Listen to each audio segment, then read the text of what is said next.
It's Saturday, and it's all right for a fight on this holiday season delight. And you know what that means. We are back here at the Super Reliable Studios once again with more coverage of the Continental Classic. And tonight is a double feature as we are simulcasting both Winners Coming to a Collision and Saturday night's main event. So please engage in both of the discussions and enjoy the conversation, the reactions. And welcome once again to the Slip Reliable Studios. Of course, we engage you across all the brands for all the biggest shows across all things wrestling, WWE, NXT, AEW, TNA, ROH, Independence, NWW. You know how this goes. And you'll see more of that soon enough during the Saturday shenanigans that will follow once both these shows conclude. Good to see everybody again. Thank you for tuning in. Please subscribe, comment, tell a friend. If you want to dictate the conversation, there are PayPal links in the description down below or super chat, as simple as that. I never do this alone, and I love to do this for the love of wrestling. Tonight, my co-host here for AEW coverage is the one and only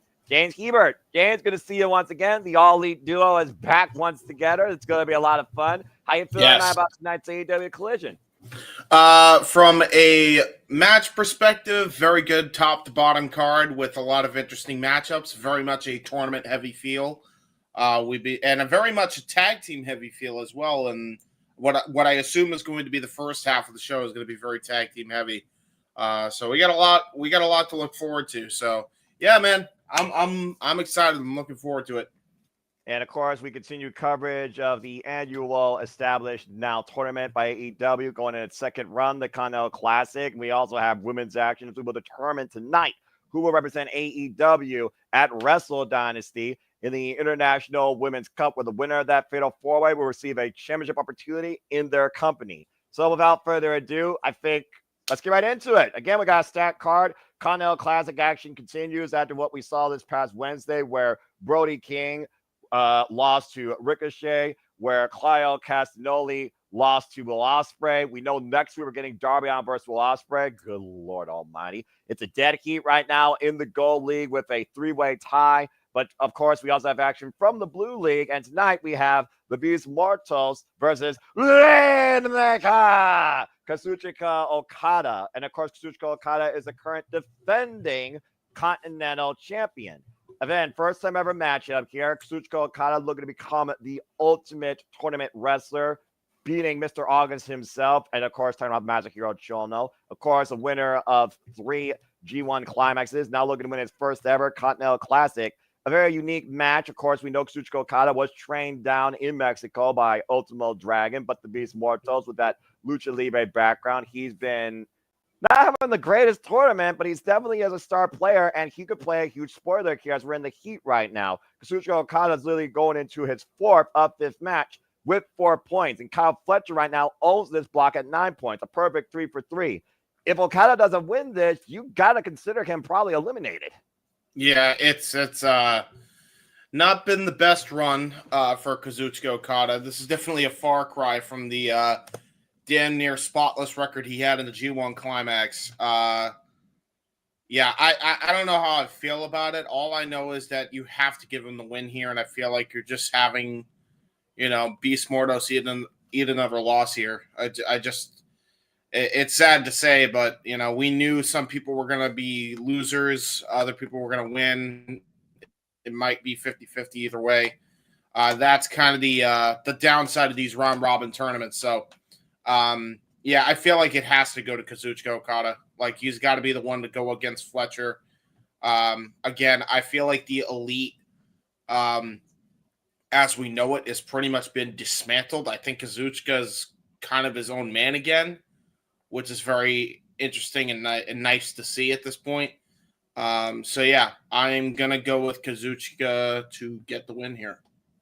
Fair enough. And again, let's bring people up to speed what the Continental Classic is. If this is your first time tuning in to this time of the season for All Elite Wrestling, it is a round-robin tournament where we have 2 blocks, the Gold League and the Blue League. Each match is 20 minutes long. You get 3 points for a win, 1 point for a 20-minute draw, 0 if you lose. And all seconds are banned from ringside. Each block consists of 6 participants who will be in round-robin action against each other. And the top 2 score getters of each block will head on to World's End to compete in semifinals. The top seed of the Blue League will face the runner-up of the Gold League, and the top seed of the Gold League will face the runner-up of the Blue League. And the winner of those 2 matches will face off also at World's End in the finals to determine the second ever Continental champion. Scores go right now as follows in the Blue League. Kazuchika Okada, 4 points. He literally has only one more match after tonight. Kyle Fletcher, perfect 9 points, 2 matches, including one we'll talk about here tonight he has against Mark Briscoe. Daniel Garcia, the current TNT champion. He also goes into here right now with 4 points, but he has 2 matches left. Mark Briscoe, as I said, he also has 2 matches left, but will be in action tonight. He has 3 points. The Standard of Excellence and the Hurt Syndicate, Sutton Benjamin, also stands at 3 points, but he still has 3 matches left. And the Beast Mortos, as you said, comes in here at 0, going into his third of 5 matches. Yeah, that's a lot of different statistics that you just ran through while I'm tired. So I'll be real with you. I'm exhausted. Dude, I'll get you the screenshot later. They'll probably show it. You can screenshot later. Again, we'll keep people in tune. But of course, not the only Continental Classic action we have tonight, is it, James? No, it is not. We also have a Blue League match between the Protostar Kyle Fletcher and them boy Mark Briscoe. We're going to have a Blue League match between these big heavy hitters here in the Continental Classic. Have been making a tear as of late when it comes to the Continental Classic. But yeah, Kyle Fletcher, a perfect 9-0 record, 9-point record, excuse me.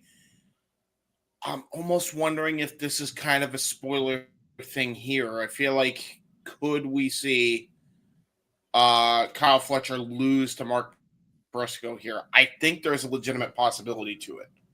Well, as you know, in round robin tournaments, James, tiebreakers are a huge thing that can determine whether you're eliminated or you're staying alive, even if there is a chance for 2 of 6 people in each block to make it at least to the semifinals. And that's a very fair point because, again, Mark Briscoe comes in here at 3 points, getting his first 3 last week on Collision against Daniel Garcia in a match that nearly went to a 20-minute draw. And a hell of an incredible fight with 2 athletes with tremendous respect for one another. With Kyle Fletcher looking to be more than just a Will Ospreay clone, looking to be his own man after beating Will Ospreay at AEW Full Gear and coming in here unblemished, this would be a huge victory for Mark Briscoe, and it would open up the block entirely. So I am holding out for them boy to get this, especially because right now he's tying his current score from last year's Continental Classic. Yeah, so he is getting up there. He very well could at least be in the hunt as time goes on, but it's going to be a hard one, man. There's a lot of heavy hitters in this tournament this year. I just, it's now or never for Mark Briscoe. I feel like if he's going to make his mark, he's going to make it now. Yeah, and let's keep in mind, Kyle Fletcher has probably one of the biggest tiebreakers in this whole block, which is why a loss necessarily doesn't hurt him, but it says everybody else. He's the only one right now to have beaten Kazuchika Okada. And Mark Briscoe has already faced the Rainmaker and lost. Yep. And with that, I think we're going to kind of split it up with breaking up the monotony of going to tournament action. We'll save the tournament as kind of the semi-main for discussion. What we are going to do is talk about the tag team match. Oh, this is interesting. Leo Rush and Action Andretti versus Top Flight. I believe the winner of this match could find themselves in contention for Private Party's AEW World Tag Team titles. It seems like the prize that both teams are vying for here. They had a bit of a you could explain to the fans why there was a bit of a trouble in paradise between the Top Flight factions here. This seems to be trouble in paradise for all sort of tag teams as of late. But to your point, Leo Rush, who was once a mentor for Dante Martin, Action Andretti, who's wondering what the hell they're doing, who's been taking all these chances, coming up short, while Top Flight has had multiple chances to try becoming the number 1 tag team contenders and came up short as well. At this point, Action Andretti and Leo Rush, they're tired of losing, and they're out to prove something. And Leo Rush, who has a business card, by the way, from the MVP, is hoping to see if Dante Martin once more understands what he's doing. Basically, it's just a match of 2 different mindsets. While Leia Gray believes that they're stronger together and need to stick to that, Leo Rush and Action Andretti decided to take opportunity up for themselves to see, let's prove you guys what we can do, what you guys been unable to do. And Private Party invite them all to the dance. And I'm sure they'll be watching from the VIP lounge. So here we got an impromptu number 1 contenders match. Of course, Top Flight, one of the youngest tag teams in the entire AEW roster. Many people have compared them to the Young Bucks to a degree with their tag team offense, brotherhood, and cohesion. But they've never won the tag team championships. On the other side, Phoenix Action Andretti right now has been trying to bounce back ever since the fallout with the House of Black. And now Yeah. he's looking to finally get her first piece of gold in AEW, while Leo Rush just came back. So this is one of those very unique things where I'm glad we're selling it in the ring and not just brawling backstage. But you got to consider whatever team wins here, the other team's going to have a lot to think about going forward, whether or not they work with the other duo or they stay even as a duo. Mm. I will say I do have a impromptu tag team name for Leo Rush and Action Andretti. Do tell. Rush to Action. But instead of the 2, it's like actually the number 2. So R2A for short. R2A. James Hebert, everybody. I mean, it's somewhat clever. And I know, again, we're doing a December to remember with all this All Elite coverage that are covering the Continental Classic pretty much in full. As this tournament goes on, we'll definitely break it down further regarding tiebreakers, eliminations, and worst case scenarios, because tonight you're pretty much on point when it's almost a point of do or die or be on the razor's edge if you win or lose. And we'll talk more about that later. But yeah, this right here is very unique. And of course, Private Party survived the party after they invited the freaking Outrunners, the Acclaim, and of course, I believe it was Los Factions, it's basically a failed 4-way. No, it was House of Black. They were able to outlast the party back at full gear, and so far have been very determined fighting champions, and I expect that. It's almost like a reset in a tag team division. Someone been waiting for a long time. Yes, indubitably. I approve of that. We got more action in the women's division, so we'll go into that next. We got action from Chris Statlander, right? I think this is academic. We know who's winning this match, considering she's the only one on the graphic.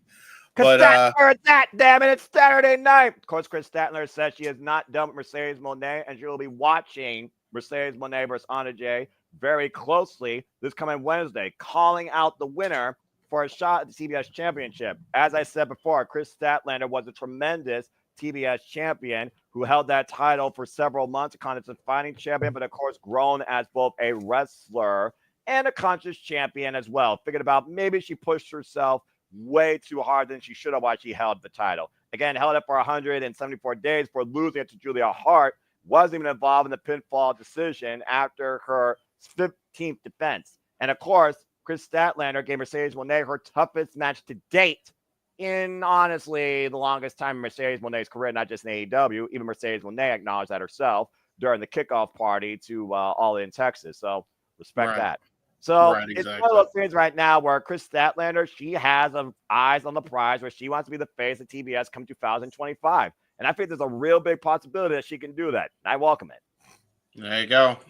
And we also have some AEW Women's Championship action, or at least contenders action here. Toni Storm really trying to get back into the hunt. She has not wasted her time since coming back to AEW on Dynamite last week. She is literally hauling ass trying to get that number 1 contender shot. Toni Storm taking on the returning Shazza McKenzie. We saw her show up on Rampage last night in a losing effort to Deonna Purrazzo. Long may she fucking reign. And Shazza, last appearance before that was actually, I believe, an all-out battle royal back in 2019. So there's the history lesson for you if you are a Shazza McKenzie fan and an AEW fan. So of course, if you follow Shazza McKenzie, she told you a lot about her story and what took her to get back to AEW. And I'm very proud that she stuck to the grind and got through whatever mental challenges and physical challenges that she was facing. So respect. But yes, Toni Storm is back, but not timeless Toni Storm. More so, I would say, an identity crisis and confidence, Toni Storm. She's gone back to the Motley Crue attire. But as you talked about earlier, you saw her in action last night against everyone's favorite, Harley Cameron. So incredibly talented. Hidden gem of the business, like Chelsea Green. Damn it. I said what I said. But it looked like there was moments where she almost was trying to figure out what's the best approach. Because let's face it, we have not seen Toni Storm in any capacity since she went two-step Charlestoning down the streets of London after losing to Mariah May back at last year's AEW All In London. And here she is back, literally going back to what brought her as a World of Stardom champion after Mariah May beat Mina Shirakawa, where, again, those two are defined in Stardom. Worlds go forever. But the thing of the matter is, this reminds me a lot of what happened with Kazuchika Okada when he lost the IWGP Heavyweight Championship at that phenomenal 700 some odd day run. Remember, he lost his mind, red hair, balloons, Scooby Doo, lost his confidence till he saw somebody that really reminded him a lot of himself. That even Gato went along with in Switchblade Jay White, that forced him to bring back the Rainmaker in the first place back at Wrestle Kingdom 13. In a way, I think Toni Storm right now is in that crisis of confidence, trying to find herself again and trying to figure out, should I be timeless or should I go back to what brought me to the dance in the first place to regain the AEW Women's World Championship? Yep. And I think we saw the deciding factor that she's going to go back to her roots, which is a good thing. That's not a bad thing. I like Toni Storm either way. And, I'll be honest, black and white was getting a bit tiresome. So I'm kind of glad for the sudden change. So there you go. I know some people weren't exactly like super happy about that, but I was like, I was kind of marking out. I was like, oh shit, Toni Storm, the original, the OG's back. Okay. There you go. That's one of those things as well where we constantly talk about in this business. You need to redefine your character, but sometimes you need to go back to where maybe you were your most comfortable or your most strongest. So again, it's one of those things where Toni Storm is trying to figure out herself. So I am very curious to see what happens. Yeah, I am too. And we got another women's match here. We got Jamie Hayter and Willow Nightingale quarterfinal match for the International Women's Cup quarterfinal for Wrestle Dynasty, which we will be covering on the Jeff Meacham Network Multiverse Media nonstop AEW coverage. It feels like every damn week we have to add an AEW event. By the way, Super Studios now, James. Botch. Yeah, I know the multiverse. I know. I'm so not used to it. I know you're tired. I can see your camera like having like a latency issues. You're all right, bro. I got you. Yeah, I got you. Yeah, I don't know what's going on with that. I switched Wi-Fi signal here, so hopefully that changed that. But yeah, Jamie Hayter and Willow Nightingale. I feel like you have to give the win to Jamie. I feel like you have to give her something because obviously the winner of whoever gets this championship or this cup is then allowed to go for whatever championship they choose. And I feel like it's overdue for Jamie Hayter to get a women's world championship. I don't understand why they didn't just slot her back in, considering she never lost the belt. But if you're going to go the whole babyface route to begin with, then do this then. You know what I mean? And sorry for the latency issues again. Apparently my Wi-Fi is going down wicked bad. But yeah, I think at the end of the day, I feel like you got to go with Jamie. I feel like Jamie is the one to go. Well, I understand the sentiment behind there, and you know how much I love Jamie Hayter. I'm a hater. I met the woman, for Pete's sake. But Willow Nightingale, she also is well-defined, respected across the Japanese wrestling landscape. Remember, former NW Strong Women's Champion. She even faced Tam Nakano at one point, defending that title on one of Stardom's biggest shows. Both of these women are worthy of going to the Tokyo Dome. But here's the thing. Shout out to Jeff Meacham. It's not the first time, obviously, that Jamie Hayter and Nightingale met each other one-on-one. They met each other one-on-one back on Rampage in 2022 as Rampage meets its final countdown literally in a couple of weeks at New Year's Smash before we head into the new year. Glad he got that name right. But that being said, Jamie Hayter's been virtually unstoppable since coming back 18 months after injury, wiping out Saraya, Harley Cameron, Serena Deeb, you name it. She has literally obliterated everybody, Penelope Ford. But there's something you have to consider beyond this. She is right now in the sights of the Empress of the House of Black, who is coming soon and has all the mind games. Like Jamie Hayter says, confront me face to face. Why are you playing the spooky game? We know Julia Hart is going to return home very soon. And I feel that Julia Hart might prey on Jamie Hayter's mind during this, and that might be the upset. Part of me wants to see Jamie go forward, but it sounds like Jamie has another obstacle to deal with before she gets back to where she really wants, to your point, the AEW Women's World Championship. I think Willow's going to surprise us here and get the win, although I'm hurt that Serena Deeb is not part of this. And may I add, we already know the representative for Ring of Honor will now be currently standing still the Ring of Honor Women's World Champion, Athena. She pinned Red Velvet after legit Layla Hirsch pulled Billy Starks away from the fall, and that's why we got Billy Starks versus Athena at this point for the Ring of Honor Women's World Championship next weekend at Final Battle. And we all know the history of Willow, Nightingale, and Athena, while we don't know who's going to represent Stardom yet or CMLL. But someone tells me that Willow is going to get this if Julia Hart finally rises. So I understand everything that you're saying. So this is my retort to that. This is why you do not cosplay as Daphne from Scooby-Doo. You son of a bitch. It's the truth, man. It's the truth. This is the truth. Yeah. With that being said, final match we got to get through here. This hodgepodge of nonsense. What the hell? Yeah, this is a match. That's a match. Yeah, we got. How was this made? Tony Khan picked names out of a hat, and we got a 10-man tag. Okay. Wow. So we got. Let's call it what it is. Daniel Garcia, Orange Cassidy, Commander, and the Outrunners versus the Premier Athletes and the MXM Collective. Man, you want to talk about like a whole bunch of different gimmicks at fucking once? My brain hurts. Wow, dude. Wow, that's some New Japan Pro Wrestling opening card stuff right there. Oh yeah, it is. Yeah, it is. Well, it's something. Something. God damn it. Hey, Jake Something had a horsefly performance last night. I know he did, but I'm sick of change your damn name. I'll never not stop saying it. Alex Hammerstone and Jake Hammerstone. Become a Hammerstone. I don't care. Become his illegitimate brother or some shit. I wish you were on the call last night because we said something so many times, but it drove you up a wall. Oh my gosh! No, I know. Trust me. I would have lost my head. You should have saw me when I was.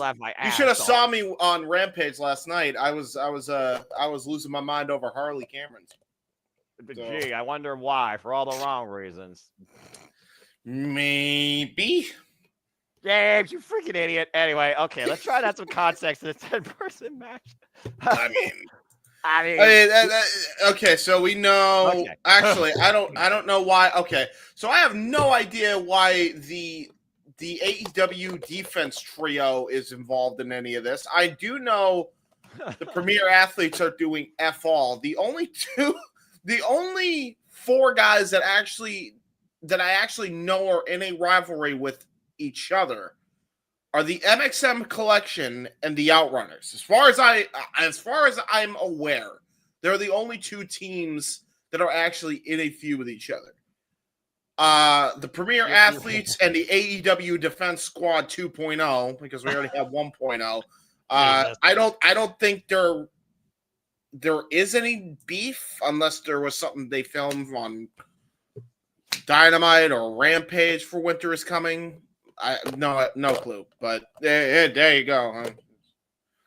James, control yourself, bro. That's the context. I don't know. I mean, you're honest here. I mean, in all realisticness, let me try and add some context here. Commander and Daniel Garcia are both participants in the Continental Classic since Commander took Rock Hard Juice Robinson's spot. Commander representing the Gold League while Daniel Garcia is representing the Blue League. Fresh Screens Orange Cassidy, he's been called to war by Jon Moxley, and he will compete now for the AEW World Championship at World's End in a fatal four-way match. Will it be Orange Cassidy versus Heyman Page versus Switchblade White versus Jon Moxley? To your point, the Outrunners have been endorsed by FTR. The Outrunners, tag team of the year right now, the All Elite fleet, and I love that. Let's freaking go! They, of course, have been feuding with the MSN Collection across ROH and AEW, as both teams are lobbying for tag title contention, whether it's ROH or AEW. And speaking of ROH, the ROH tag team titles will be on the line in the Texas Bull Rope match, as the Sons of Texas, Sammy Guevara and Dustin Rhodes will defend the gold against the Righteous. Dig what I'm saying, man? As far as the opposite side, athletes suck. Premier Athletes, of course, they've had their fallout with many of people on the other side.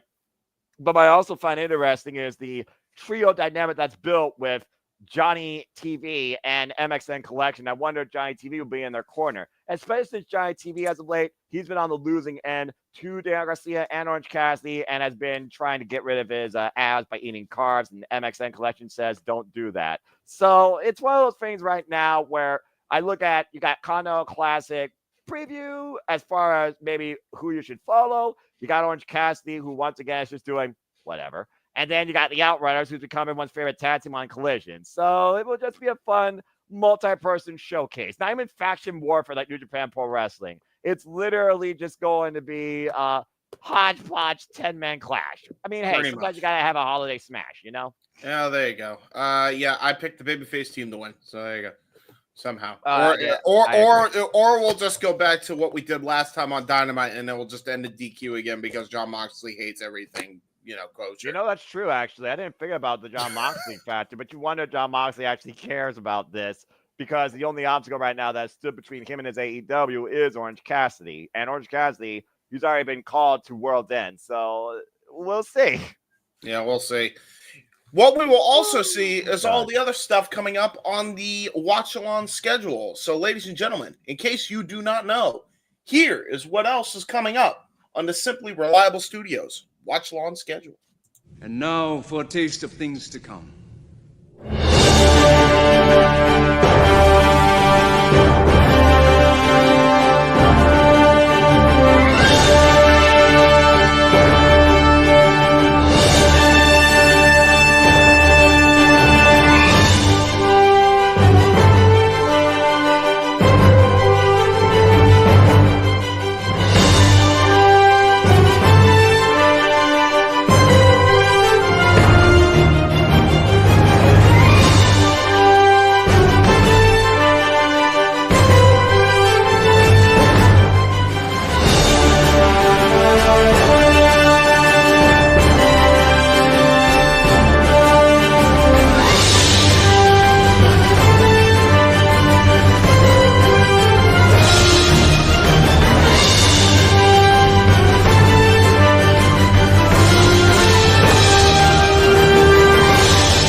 And again, as I've been saying all the time, and it will continue to encompass what we do at the Simply Reliable Studios. We truly engage and enjoy in all the wrestling, all the wrestling, all the wrestling, all the wrestling, all the wrestling, all the wrestling, all the wrestling, all the wrestling, all the wrestling, all the wrestling, all the wrestling, all the wrestling, all the professional wrestling. Damn it! And combat sports, collegiate sports, and other forms of entertainment, including video games, apparently. And we'll talk more about that with the Simply Reliable Studios 2025 vision, because we are going to have a lot more fun and wildness ahead, too. I guarantee you. Daniel Barry, Sports Highlights. Good to see you again. Good to see everybody in the chat who's watching, whether live or in the shadows or on demand. Thank you again. Please subscribe, comment, tell a friend. Of course, we'll be back here after both these shows conclude. This stream dedicated AEW. Winners Coming Collision, the other stream dedicated to Saturday night's main event called by the Renegade Wrestling JD Williams, Walter Cruz. And of course, JD will be back to moderate the weekly Saturday shenanigans after both these shows conclude, as we are just mere couple minutes away from action taking place. And again, James, you talked about before, we're in a December to remember when it comes to AEW. During that trailer, we got Holiday Bash, Christmas Collision, we got AEW Dynamite on 34th Street, New Year's Smash, and the World's End before we head to Max for Fight for the Fallen and off to the Tokyo Dome for Wrestle Dynasty. It's going to be a wild-ass freaking 3 weeks. Yeah. What is sleep? I don't know. Hey, I nap. I had an hour-long nap before getting on here with y'all. I mean, you just take naps throughout the time. It's just, it's just a balancing act. That's literally what we're going to have to freaking do at this point. We're going to have to do... you're fine. We're going to have to do freaking... We're definitely going to have to do that shit, man. Don't worry, James. We got this, bruv. And again, man, just know your role, analyze stuff, study the field, study the competition, tail to tail. You got this, man. All right? You put way too much stress on yourself than you should. And again, we're not in the Continental Classic, but I love round robin tournaments. I love the Continental Classic. And it's still one of those things right now. I look at both blocks. I really think it's going to come down to Kyle Fletcher and Will Ospreay. I really do. No, I agree. What's your thoughts at this point? Do you have like any estimations towards who you think could be either top or secondary seed in either the blue or the gold league? Well, I lost track of your question because I had some douchebag outside deciding to burn rubber and completely distracted me. But Man, as far as what I think you said, yeah, I honestly think it is going to be Kyle Fletcher Ospreay. I feel like that's the end goal with this.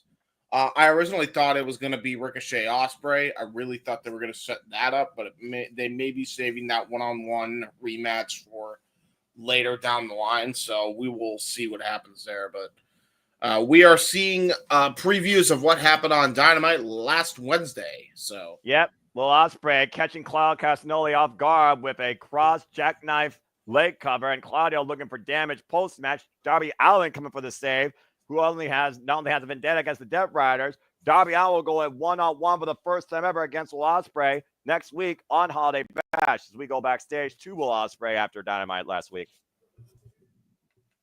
there you go. So look at that. Yeah, I'm just listening to Will Ospreay right now. Yeah.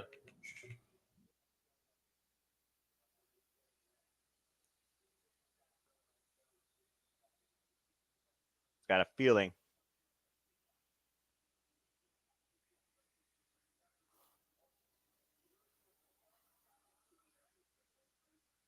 Darby Allin is hell bent on ending John Moxley and these Death Riders.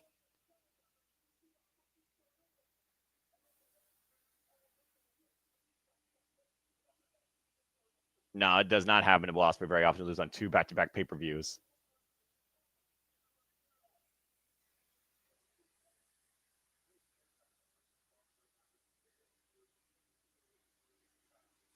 Darby Allin cares more about AEW than these personal problems of himself and Will Ospreay.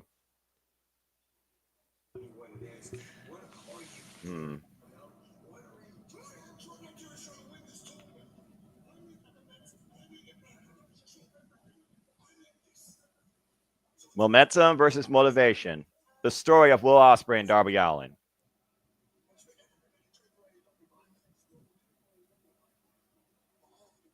Oof.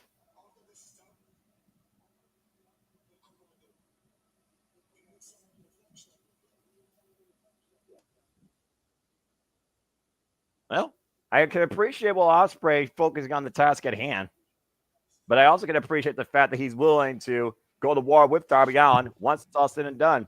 Darby Allin with something to figure about. You wonder if Darby Allin will be focused enough to beat Will Ospreay next week, Wednesday.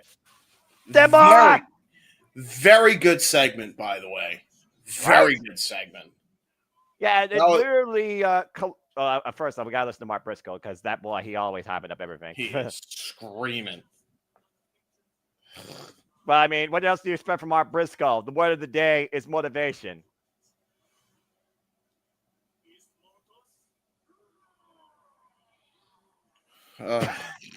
Jesus almighty Christ. Of course, Beast doesn't speak a single word. He's Frank. Get it right. He's Frank. Anyway, take a screenshot if you want. But yes, folks, AEW Collision when it's coming is on the air, and the Continental Classic action continues tonight. The Blue League, Kazuchika Okada goes on one with Beast Mortos, and Mark Briscoe goes one-on-one with Kyle Fletcher. While again, next week, Will Ospreay goes one-on-one with Darby Allin for the first time ever. But that being said, welcome to the conversation discussion. Welcome to Saturday night. It's going to be a freaking wild-ass fight.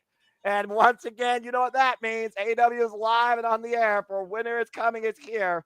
And again, thank you for tuning in to the Live Studios. We run down the card. James Hebert, Noel Foster on the call. We got Leo Rush, Action Andre versus Top Flight. We already talked about the 3 matches for the Continental Classic, James. We know Jamie Hayter goes one with Little Nightingale. The winner of that match will go on to Wrestle Dynasty as they punch their ticket for the International Women's Cup. Yep. Oh, and apparently that's next. That's our opening match. Oh, wow. So they're not even wasting any time. Okay, we're going right into tournament action, ladies and gentlemen. Let's go down to Arcady for our introductions. Yes. And here we go. And welcome once again, everybody, to Saturday night. I'm not going to freestyle rap. I'm not Ian Riccaboni. I ain't doing that on Willow's theme. Even if Willow's theme makes you feel nice and bubbly. I mean, how can you not smile when you see Willow on your screen? Damn it, why did that rhyme? But Willow's fired up here, James. And of course, Yes, she Willow is. Willow Nightingale qualified for the night, beating Serena Deeb last week on Collision in Columbus at GalaxyCon. Mm-hmm. Willow Nightingale with a Collision record of 11-2, former NWW Strong Women's Champion, and of course a former TBS champion, and she's no stranger to Japan. No, she's no stranger to winning championship tournaments. She actually won the New Japan Strong Women's Championship tournament earlier last year, and also the Owen Hart Cup last year.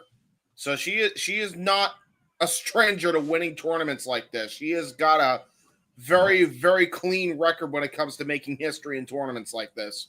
You can say the same favor Jamie Hayter since her return back in August, coming in here with a record of 6-1, and I will remain unbiased, but I'm a hater. And of course, Jamie Hayter, she qualified for this match as well. As of course, we started off with 8 women, and we are down to 2.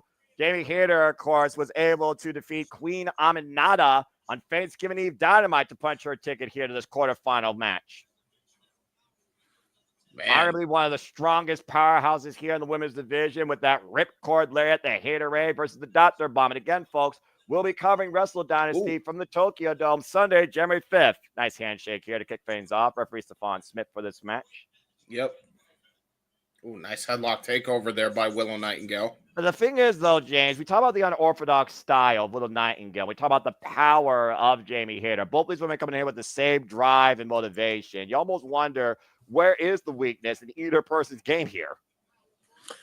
That's a good question, man. I don't know if there's really a weakness because both women have the same exact strength, and that's raw power and strength that both women possess here. I feel like the edge definitely goes to Willow, considering she's at least given Jamie Hayter's at least giving 30 pounds up to Willow Nightingale, so that's definitely going to be a factor in this style of matchup here. But both women definitely have the strength advantage here in most matches, so it's going to be interesting to see how these strong ladies go up against each other here.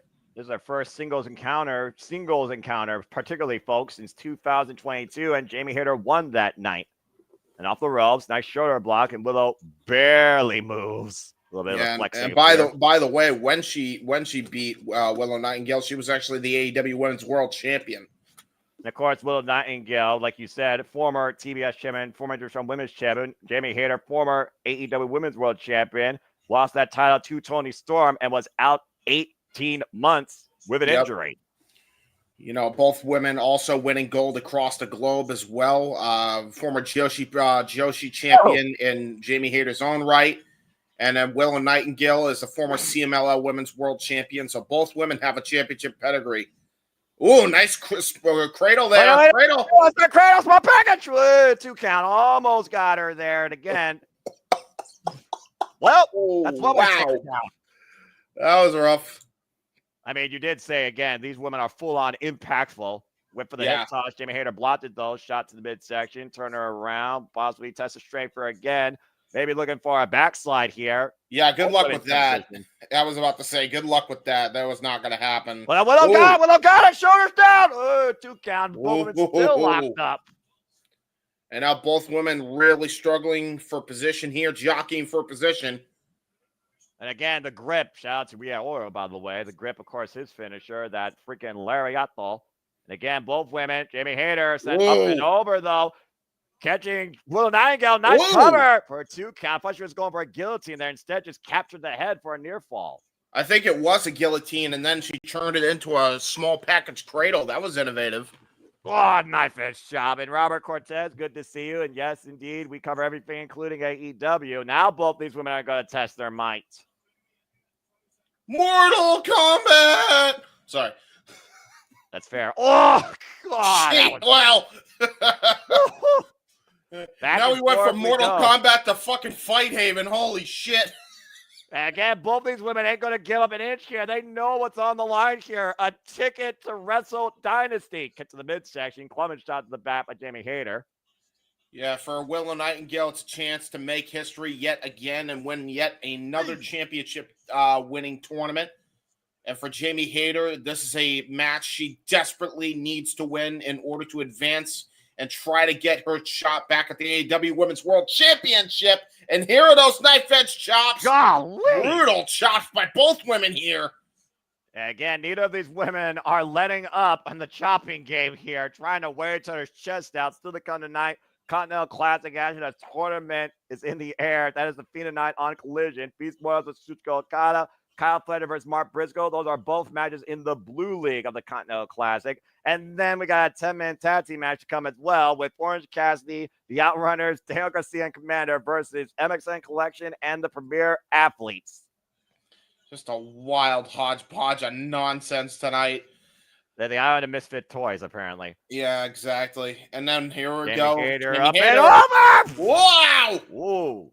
She caught herself. Didn't go over the rope.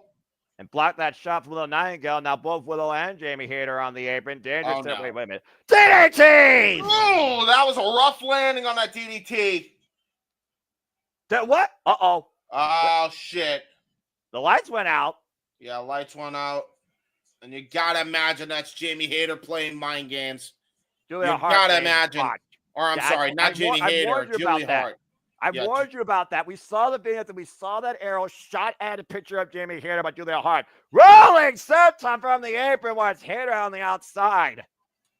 And this match will continue. Who's punching their ticket to the Tokyo Dome? Stay tuned, folks. Restaurant Quality picture, and you know what we say here. Fuck television. Will Nightingale regaining control. It's really interesting how it seems that Julia Hart targeted Jamie Hayter, a person that also is coming back from injury, but Julia Hart and Jamie Hayter have never engaged in one another during their time in AEW. I almost wonder, when you ask Julia Hart, when you forget about Julia Hart, what's the purpose behind this? Yeah, that's been the question, I think, on everybody's mind. Like, why do you have issues with her? Like, what does she ever do to you? And again, Julia Hart lost the TBS Championship to Willow Nightingale. Oh, just driven into the apron. And Willow Nightingale working the lower spine of Jamie Hayter, trying to neutralize her speed and wear her down, obviously, for that Doctor Bomb. Tail of the tape, of course, Willow Nightingale loves to use a deadlift powerbomb known as the Doctor Bomb, a gut-wrench powerbomb. Jamie Hayter, of course, uses the backbreaker over the knee and the Hayter Ray, the ripcord lariat. Countout, though, does work here. That might be something that Willow might want to consider, but I think, again, both these women are way too prideful to try and take a countout win. Yeah, exactly. Both women very much fan favorites here in the women's division of AEW, and now it looks like going to go for a suplex on the outside. Jamie Hayter blocks it using her lower center of gravity. Jamie getting the better of Willow there, and both women down on the floor. Hard impact. Jamie Hayter and Willow Nightingale right now. Again, this is their 5th time engaged one another in the ring. And as we just saw earlier in that promo backstage, James, Will Ospreay goes one-on-one with Darby Allin. It's motivation versus momentum right now. But both men respect each other. And Will Ospreay understands what Darby Allin means. But Darby Allin needs to focus on the now. The now is winning this tournament. Yep. Amen to that. Amen to that for sure. And of course, right now, Jesus, what the hell does this woman have planned? Freaking Willow Nightingale, absolutely nutty. Willow Nightingale, nutty. Wow, Jigs, the most obvious comment of the night. And of course, folks, we'll be back to call the Holiday Bash. That's coming this Wednesday from our nation's capital, Washington, D.C. AEW Diamond, AEW Rampage, Holiday Bash. Ringing the holidays in with All Elite Wrestling. Clubbing shots by Jamie Hayter here, but Willow's still attacking the core. Massive headbutts. We are back here live at AEW Collision. Winner is coming. This is our last quarterfinal match. Oh, good Lord. Superplex! Brutal. The winner of this match will go to the Tokyo Dome January 5th. That was a brutal superplex. There's a replay of it, too. Good grief. Just a brutal drop down from the top position. Jamie Hayter and Willow Nightingale both showing their strength on full display. Jamie Hayter, former SWA Stardom champion, by the way. Before that title was retired, but she was champion during the pandemic, caught with the running knee strike going in, hooking the far leg kick out at 2 by Willow. And that was a powerful kick out by Willow, but look at this, not letting up, gonna go for a Death Valley driver over Ushigoroshi. Almost a nipper over the knee, sliding lariat, hook of both legs, Jamie Hayter gets the 2 count again. Look at the face of Willow Nightingale after that kick out. Yeah, tournament Willow Nightingale's a dangerous Willow Nightingale, man. I've been saying it every time she's ever had a tournament. It's going to take a lot to actually get her to stay down for a 3 count. Jamie Hayter getting very close, though. Great combination of the Ushigoroshi and the running, sliding lariat. And Willow Nightingale and Jamie Hayter once again meeting it out and just throwing bombs in the middle. Brilliant. Ooh, nice Solvat, though, by Jamie Hayter into an Insegiri follow-up. And Willow, though, takes Jamie down, tried to with a clothesline. Both women colliding in the middle of the ring. How fitting. Whoa, both me with a boot and both women down. Oh, my God. Both women were like, hey, Andrew Martin, here's a tribute to you. Splat goes both of them. This is an epic match as we expected here. Again, with 2 battle-tested former tournament players, former world champions, but only one will go to the Tokyo Dome and see Wrestle Dynasty, where at least Athena at this point is waiting. Stardom's actually going to do a 2-day tournament to determine their representative, and CMLL, I think, is still figuring out their representative in Fatal 4-Way action. And it could be Susius, another person that Willow Nightingale is very familiar with. Yeah, Willow Nightingale has actually defended that the CMLL title against Zuxius. Hold on here. Looking for, what the hell, Argentina backbreaker style maneuver here. Got all of it. Shock treatment. Shout out, Chris Park. Yeah, just dropped Jamie Hayter down. Now Willow bringing up the second. What? Moonsault. Cover 2. No. Did she just pull off a effing lion salt? What the fuck was that? That is correct. Again, Willow Nightingale, student of the game, James. Apparently. Got to pull out more than your usual arsenal here, considering the importance of this match. And Willow going to the high wristed it, but Jamie Hayter. Possibly another moonsault attempt got blocked, though. Oh my God! Look at the deadlift German suplex. German suplex remains waist controlled. Now the Hayter blocked, pushed up nice, the ropes. Great. No! Pounce! Period, but she pounced her into the ropes. But this usually sets up for the Dr. Bomb. Yep, she's looking for that finish here. This is what almost won her Ring of Honor Women's World Championship. Got her up. Jamie Hayter skates, though. And a schoolgirl, the roll-up, deep hook, 2 count only. Hayter and backbreaker, got all of it, but she may have tweaked her leg there. That was a bad landing for Jamie. And again, think about all that weight crashing down on your knee. You wonder if you do more damage to yourself in the process. But again, the drive of Jamie Hayter. And we might be one Hayter rate away from raving it up with Jamie Hayter in the Tokyo Dome. Jamie Hayter loading that forearm up. Gonna go for the short arm lariat. Hayter blocked. Uh-oh! Wait a minute. Willow! Got her hooked! Oh, Jesus Christ! Jesus! Doctor Bomb! Got her, too! Willow has done it! She deadlifted that woman. And busted her nose in the process, but Willow Nightingale overpowers Jamie Hayter, perseveres. Willow Nightingale is going to Wrestle Dynasty January 5th. Hell of a contest to open up things here. Yeah, huge victory for Willow Nightingale. You got to respect what both women here demonstrated. There you see it, folks. Willow Nightingale wins another tournament and has punched her ticket to the Tokyo Dome. She will represent AEW at Wrestle Dynasty. Going to be a huge, huge moment for her to be competing in the Tokyo Dome in a historic tournament. We'll see if Willow Nightingale can secure the bag yet again and win another championship tournament and go all the way, but the lights go out. There go the lights again. I apologize, folks. Technical difficulties. Julia Hart! What the hell? Jesus Christ. Into it! DDT! Julia Hart is back! We haven't seen Julia Hart since freaking Dynasty. Well, we see her now.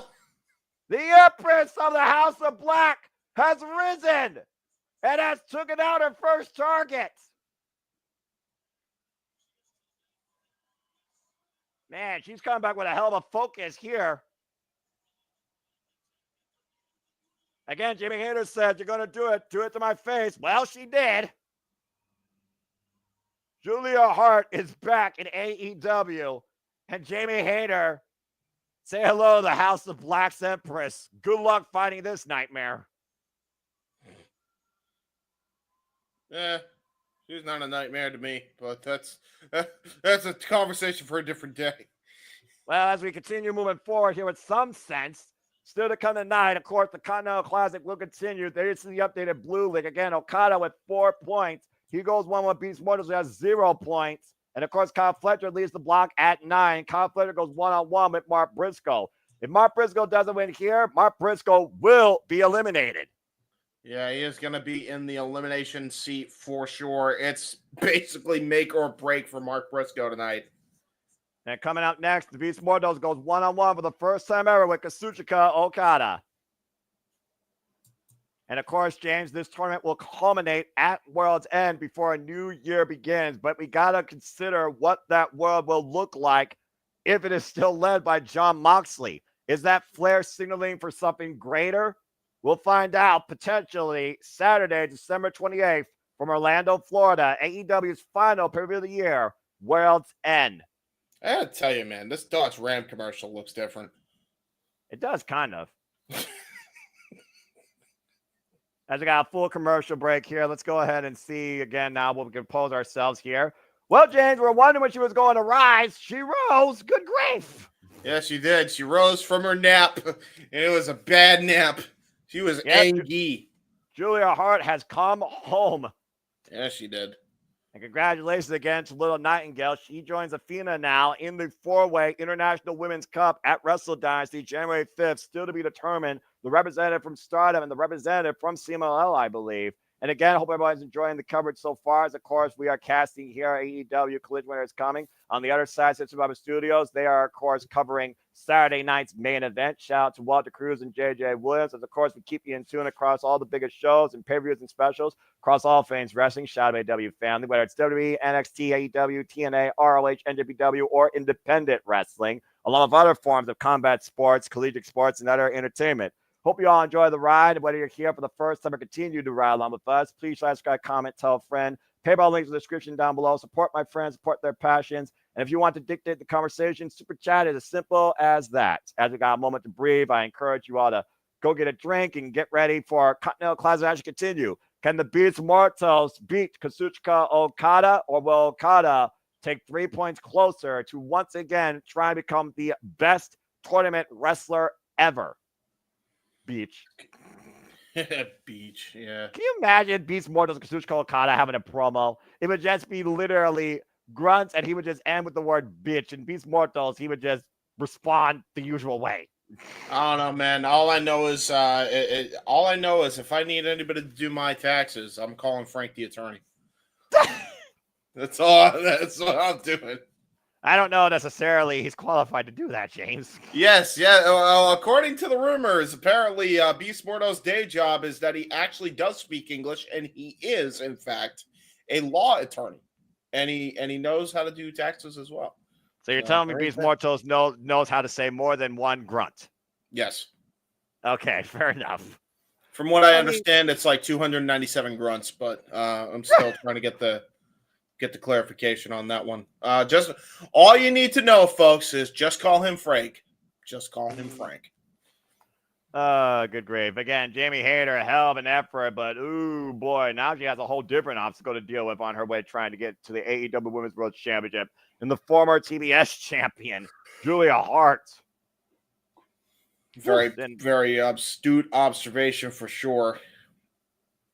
Well, yeah, I mean, again, she said she had 2 obstacles when she came back. You thought she neutralized them. It was Saraya, and it was pretty much Penelope Ford, who buried that pass a year and a half ago. Well, now she has a whole different obstacle to face, and Julia Hart. And usually when you face the house, you don't face the house one-on-one. No. As we look back at the Continental Classic action that happened this past Wednesday on Dynamite, it was Ricochet versus Brody King, and it was the use of the ring that allowed Ricochet to beat Big Bad Brody using an exposed turnbuckle and hitting with a spirit gun twice to get 3 points. No, good for him, I guess. And he finds that's such time. a bad finisher. I'm sorry. What, the name or just the move? The move. The name's cool because I know what it's from. The Spirit Gun's a DBZ reference, but like, guy, like change the finish. And again, how about that war with Claudio Castagnoli and Will Ospreay? And again, Claudio caught off guard. Of course, Continental Classic will continue this coming Wednesday, Holiday Bash. James, I fear for Will Ospreay and Darby Allin's physical well-being. Yes. We got Punisher versus Skull Kid. And also we got the Beast Mortos versus Kazuchika Okada. And that's coming up next. Red Mecca! Corporate Okada, best thing in the business. Don't at me. Well, I mean, is he even corporate anymore? I think he's just back to being himself. As far as I'm concerned, he still wears a suit and says bitch. I'm going to say yes. Course. Where is that? Kazuchika Okada, of course, world-recognized legend in his mid-30s from New Japan Pro Wrestling, comes in here with 4 points so far after a loss to Kyle Fletcher and a draw with Daniel Garcia. Continental champion going in right now, defending his crown, and of course, the former multi-time IWGP World and Heavyweight Champion. It was last Saturday that we saw the unthinkable, James. Kyle Fletcher doing some of that Will Ospreay couldn't do for the longest time. And in their first ever one-on-one encounter, Kyle Fletcher found a way to stop the rain and beat Kazuchika Okada. Kazuchika needs to go back to Rainmaker. As much as people are entertained by Kazuchika Okada being, corporate, I'm telling you, man, he needs to channel that G1 Okada. He needs to teach that young boy a lesson. I'm telling you. He needs to go back to when he bullied the crap out of that kid in Pro Wrestling Noah. That's the Kazuchika Okada he needs to channel right now because he got flat out disrespected, and that is wrong. Well, maybe he'll give Beast Mortos a lesson in humility. Both these men, of course, trained down in Mexico. Let's not forget Kazuchika Okada was trained by Ultimo Dragon. Yes. By the way, folks, if you don't know, now you know. It is on the ticker. Just call him Frank. Damn it, James. Of course, the Beast Mortos last week, Saturday on Collision, was also in action. Not in Continental Classic action, but got a great win last week against Aaron Solo with that ridiculous backbreaker powerbomb over the knee and follow-up discus lariat. Bouncing back from his last loss in the Continental Classic, looking to rebound forward tonight against Kazuchika Okada. Yeah, man. I like for a lawyer, he's definitely got some weird wardrobe choices. I'll tell you that right now. It's like half barbarian, freaking half beast. Bell rings are underway. He is the modern day Mantar. That's actually probably accurate. Pretty much. Look at Okada, man. I don't think he's even prepared for this. He's almost like, what the hell? How the hell do I even fight this guy? I mean, they never met each other before this, to be fair, James. It's the first time ever one-on-one matchup. And again, we talk about Kazuchika Okada, one of his greatest strengths. He's probably one of the strongest mental games in the business. Even when you think you have him rattled, he always finds a way to come back. Well, I think he's toying with Beast Mortos too much. Here's the problem. He is a barbaric son bitch when it comes to being in that ring, but he's also one of the smartest guys because, as we have discussed, he is also a lawyer. If you believe the rumors, okay? So I'm just saying, this guy has street smarts. He has all sorts of smarts. He's got ring IQ. He's got outside IQ. You don't want to take this guy lightly if you're Kazuchika Okada. And again, folks, we'll be back here covering the Continental Classic's conclusion at World's End. You got to, of course, be part of the fun and enjoy the pay-per-view yourself on Triller TV, pay-per-view.com, and other pay-per-view providers. As, of course, we end the year at World's End for All Elite Wrestling before a new year begins, starting January 1st on Max. Okada grabbing the hair of Beast Mortos, or the mask, I'm not sure which part that is, kick to the midsection, creating distance, and oh, man! Well, he created distance, and then he got run over like an effing Mack truck. And again, James, the Continental Classic semifinals and the final will take place this year at World's End. Oh, wow, okay. That was a ruthless punch by Beast Mortos, and he's just completely reigned the clock of the Rainmaker. Combination offense, concluding with a scoop slam. Referee for this contest, by the way, Brandon Martinez, and the Beast Mortos in firm control so far for Kazuchika Okada. I did not even know that was his name, so I'm glad you actually cut me off at the pass with that. I try. And again, Beast Mortos right now looking for that discus lariat. Okada gets the boot up, and Okada right now. Once again, Beast Mortos coming in. Caught by Okada, up and over! Whoa, nice belly-to-belly counter out of the monkey flip attempt by Beast Mortos. Yeah, straight to the floor, face first. And I'm not sure. He may have tweaked his knee, by the way. He may have tweaked his knee. Yeah, and again, Okada feeling very good about himself and what he just did, but good call there, James. We know Okada's equally dangerous on the outside as he is on the inside ever since adopting this new attitude coming into AEW as such. Yeah, and it's not like he hasn't been known to actually adopt this attitude in prior confrontations in New Japan Pro Wrestling. We saw it against Hiroshi Tanahashi. We saw it against Tetsuya Naito. We saw it against that, I don't remember the name. Out! Oh, never mind! I was about to say I was going to say the freaking kid from Noah, he did that too as well, but then Beast Mortos is just like, I could do a spinning tope. I'm going to hit that now because I'm Frank, and I can do cool things. Spinning tornado, to your point, between the top of the ropes, wiping Okada on the outside, driving him into the steel ring steps, and there you see the prize at hand, the Continental Championship on that podium that Okada's defending. Uh-oh. My God, no. Oh, no, Lord. Boy. Oh, no. Frank has got a bad in mind. Cannonball misses, though. Yeah, thankfully, the veteran Okada was well aware to get out of the way as he breaks the count here. Devastating move by Beast Mortos to himself. And Okada, DDT! Just an old school, straight up DDT, and now he's just eyeing the title and then doing a Italian pose to the title. Like, magnifique.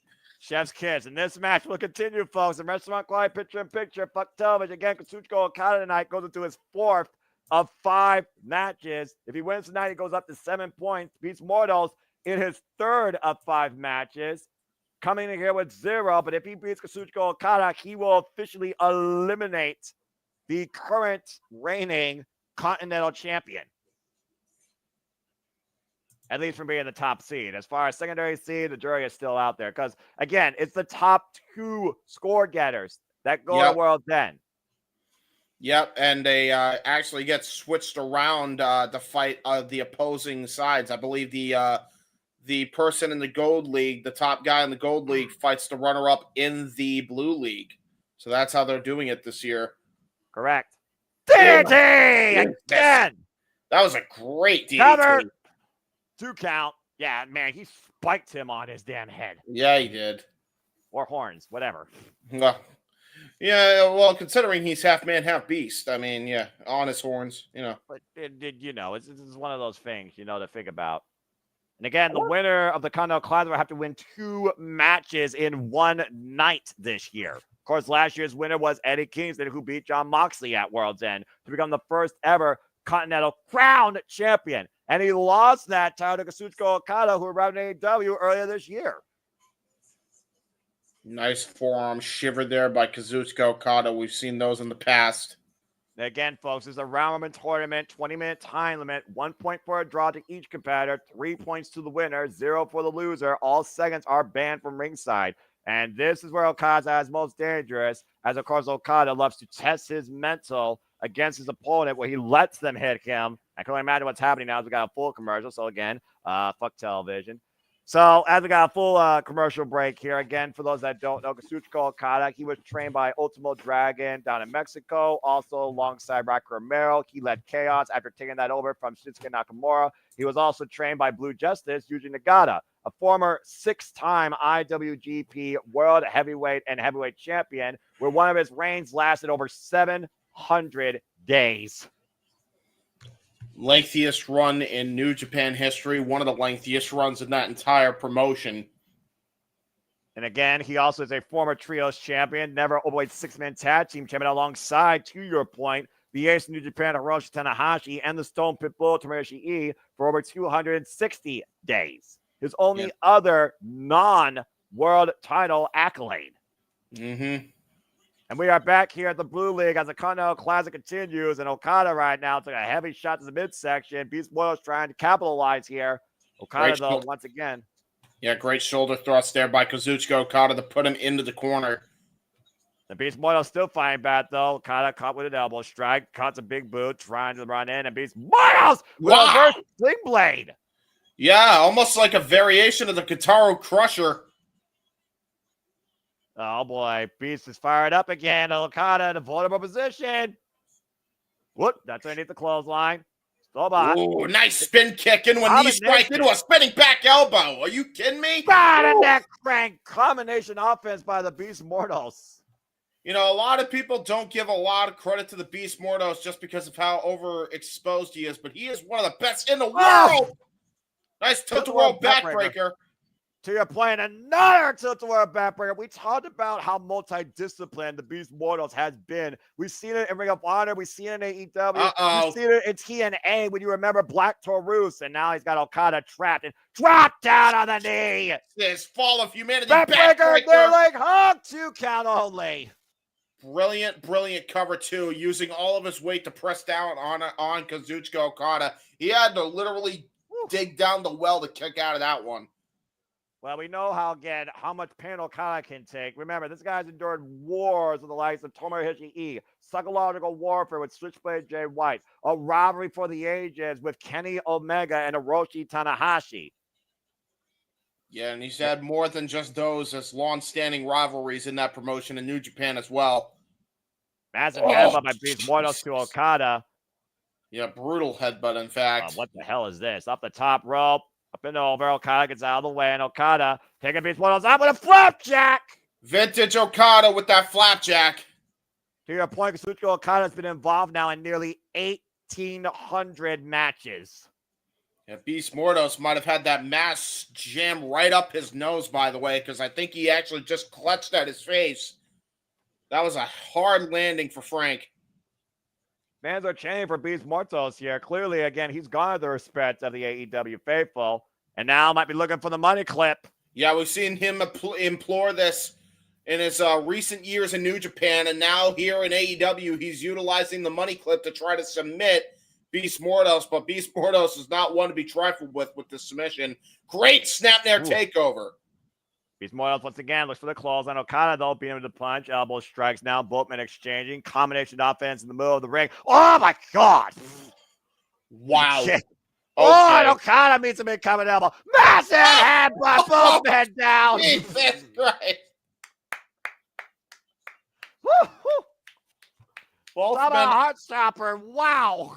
Both men absolutely laying each other out in the midst of this Continental Classic matchup here. Beast Mortos, former AAA Latin American champion, by the way. You might remember Beast Mortos as Black Taurus with the K in TNA, who once had matches with Josh Alexander for the X Division Championship. Yeah, he was actually a former X Division champion, as far as I recall, as well. Nope, he never got it. He had chances, but he never got it. Uh-oh, Okada's got him hooked, though. Heavy rain! Got all of it. Over the knee. Heavy rain there by Kazuchika Okada.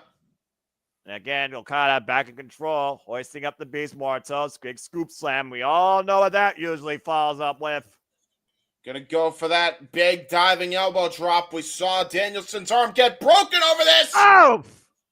On target to the Beast Heart. And wait for it. Cameraman, get ready for my wide shot. Okada's feeling it. Fuck you. Cheeky bastard. Cheeky. Always cheeky. I don't know if they can actually do a zoom in right now, to be fair, with AEW's recent lows. Whoop. Went for the Ooh. Rainmaker. Rolling layup, blop. Beast Mortos turn around. Oh, Okada. Nice short range lariat there by Beast Mortos. Great counter of clotheslines there. And again, throwing off the rolls. Pop up. Samoa drop. Got all of it. Holy shit. Is that enough to beat Okada here? No. Pop that shoulder out. Not nearly as good of a cover that time. That's exactly what saved Okada. You got to imagine if he just put all of his weight on him, that might have been the end of the matchup here. And again, Beast Mortos here looking for a high-risk offense. Okada, though, far away from those rolls. The Beast looking to fly. Ooh! Oh, man. Tried to go for a floating bro. Shout out Matt Riddle. Got none of it. Kazuchika Okada rolled out of the way.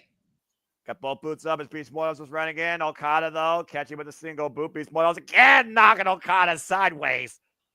Firing back. Christ. Off the ropes. Drop kick. Got all of that drop kick. Pinpoint right to the mush of the Beast Mortos. Beast Mortos, don't sit up. Uh-oh. It's stunned Okada. Look at Okada's face. I think he Okada, though, remains undeterred. Rainmaker. Spinning Rainmaker. Yep, discus Rainmaker. Now going to go for the ripcord. The original Rainmaker. Cover. And Okada's up to 7 points. Woo.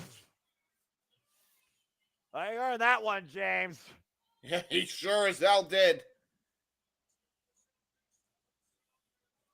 Again, there are no easy matches here or no easy nights in the Continental Classic, no matter who you are.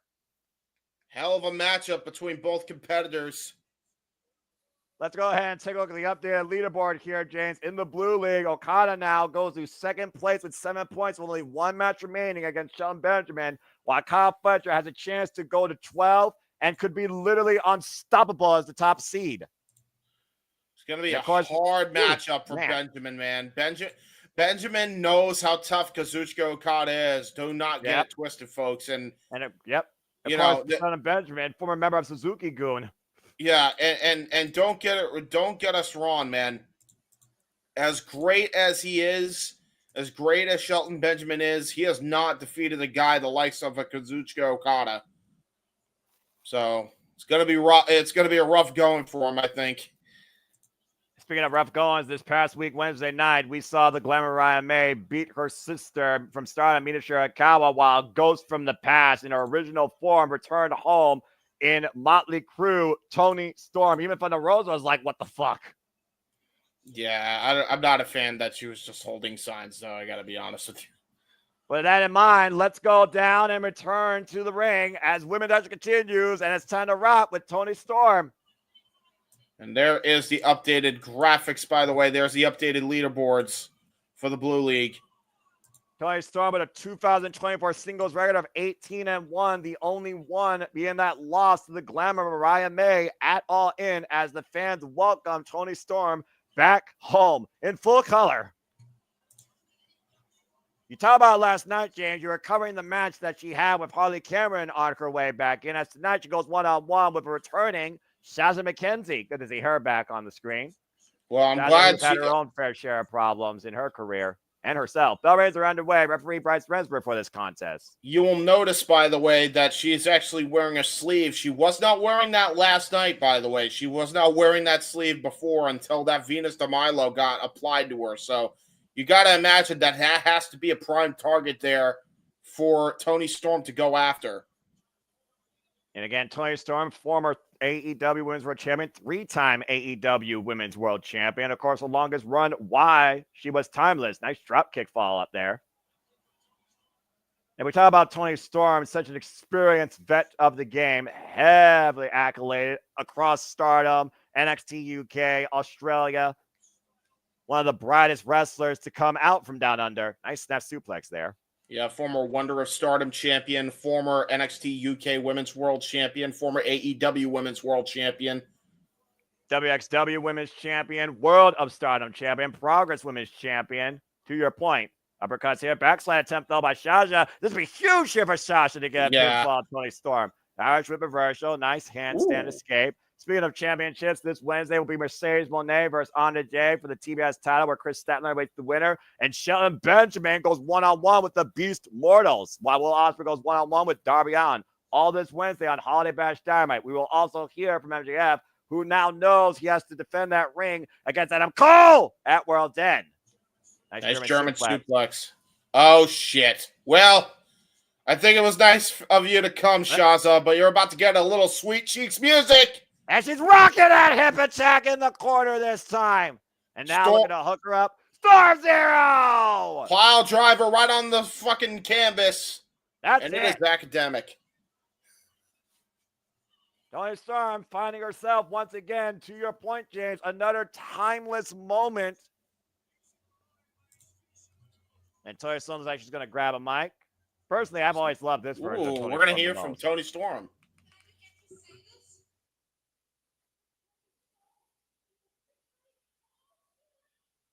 Wait, what? Wait. Well, I mean, Toni Storm officially is All Elite once again. I don't know if we just went back in time or she suffered memory loss here. There might be more to this than meets the eye, James. That was weird. Oh, no. Oh, no. I think we're dealing with a midlife crisis. Oh, are you anyway, haven't we already been dealing with the effing midlife crisis with Toni? I don't know, but what did you find about when Mina Shirakawa and Mariah May literally clashed heads and Mariah May had her happily ever after at the expense of her sister? That was very sad. And Thunder Rosa said exactly what needed to be said. Although I do like Mariah May as far as the looks goes. Let's go ahead and hear from the Glamour. Well then.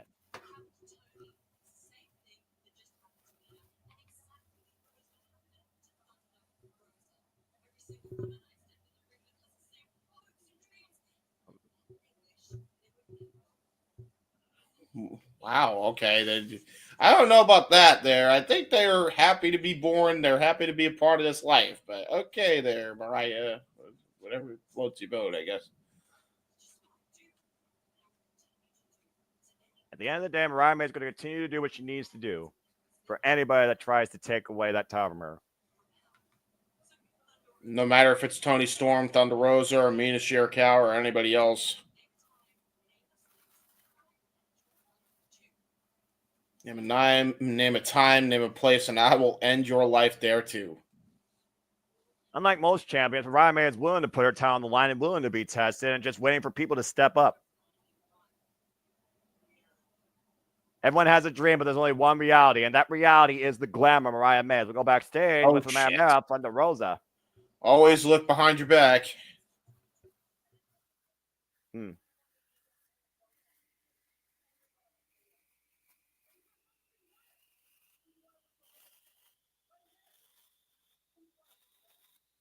That's fair.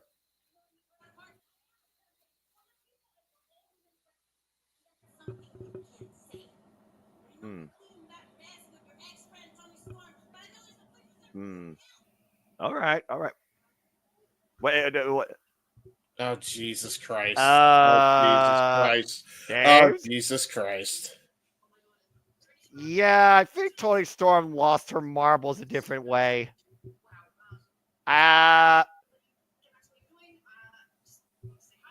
Okay. Hey, maybe we'll get Thunderstorm back. Who knows? I mean,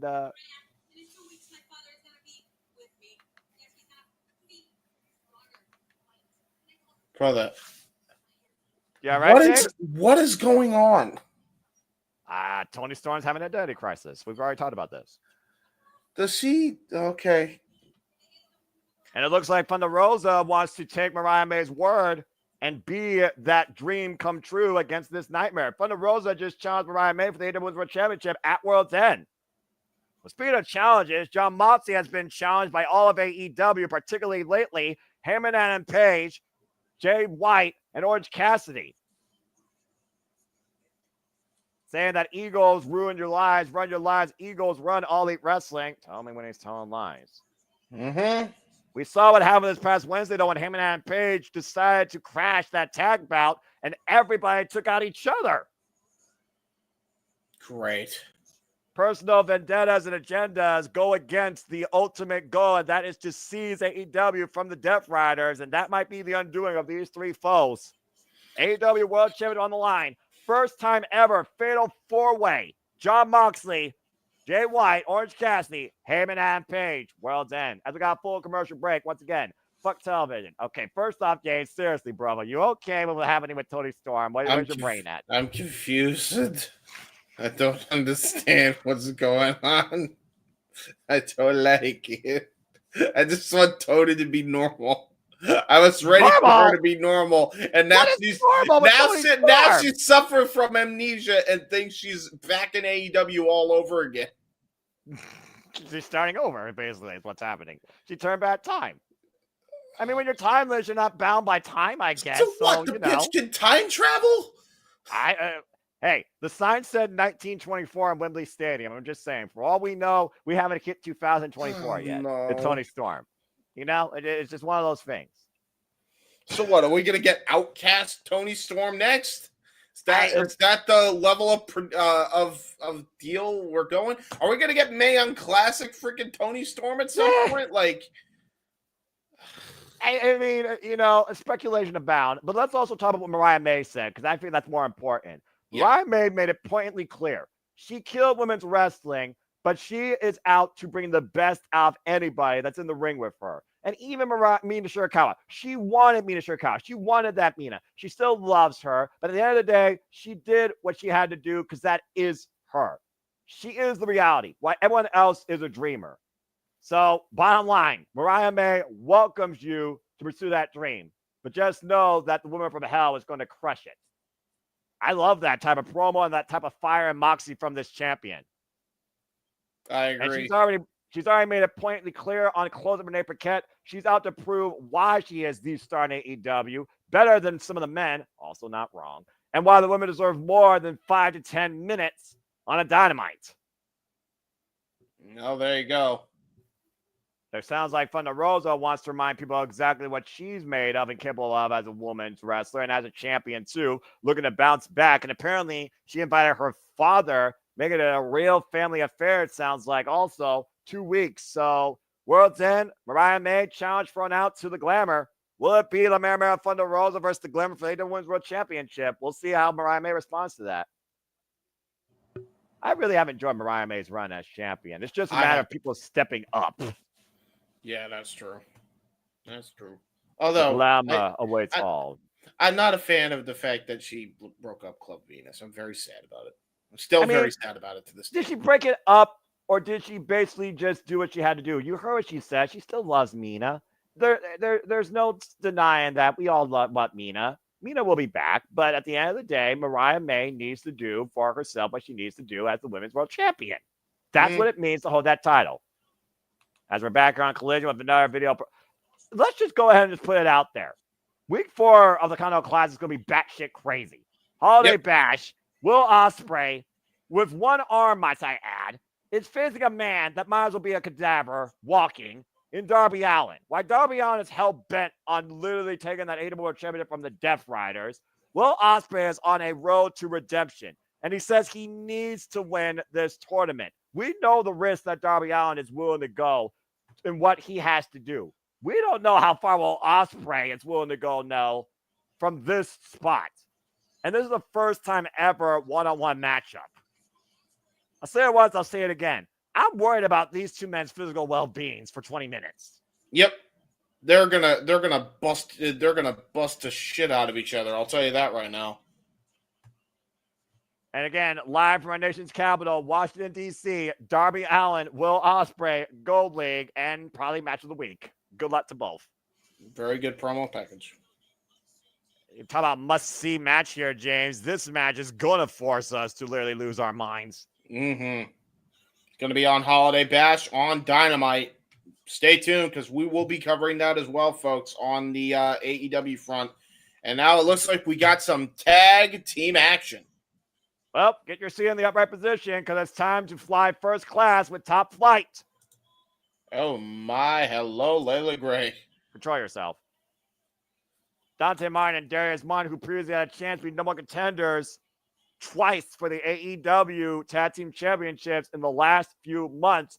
But due to Action Andretti's hot temper, you could say that kind of cost them a couple of times. Certainly cost them in that number one contendership triple threat against the House of Black and Private Party, where Private Party went on to become the new AEW Tag Team Champions. And as of late, Action Andretti and Lio Rush, they both right now are saying that maybe Top Flight needs to be reminded exactly who the experience are and what you need to do to succeed in this business.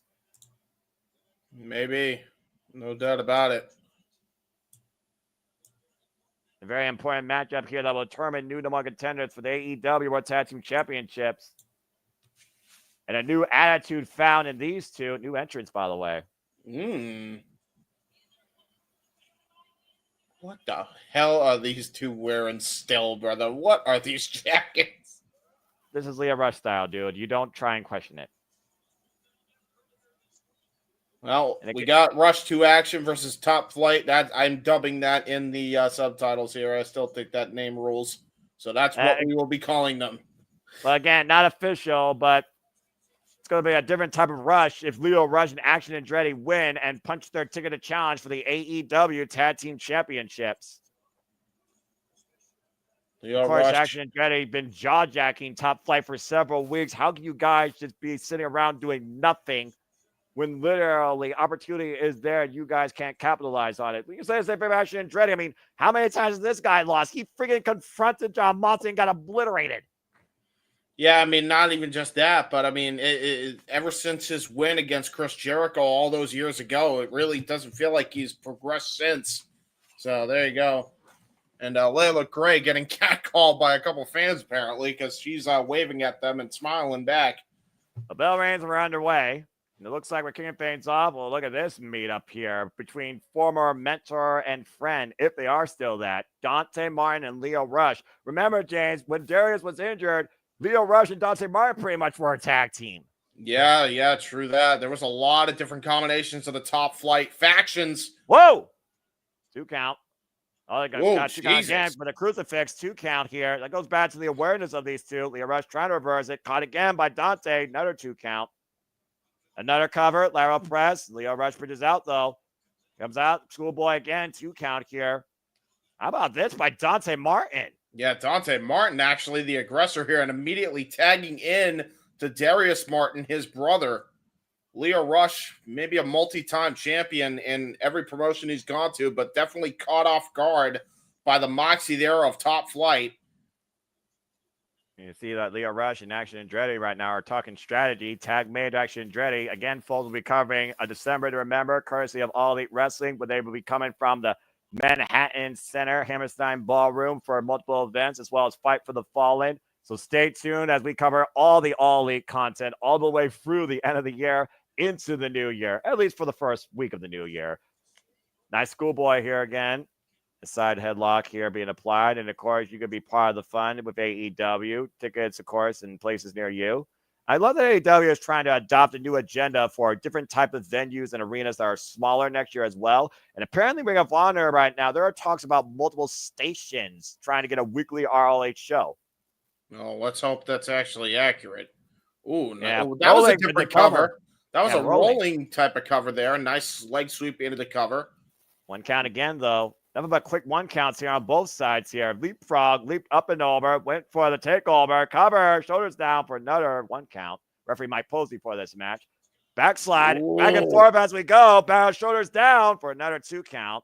Great combination of athleticism, high flying, and catch scam by both guys. Woo! As we're now in a standoff position by both guys here.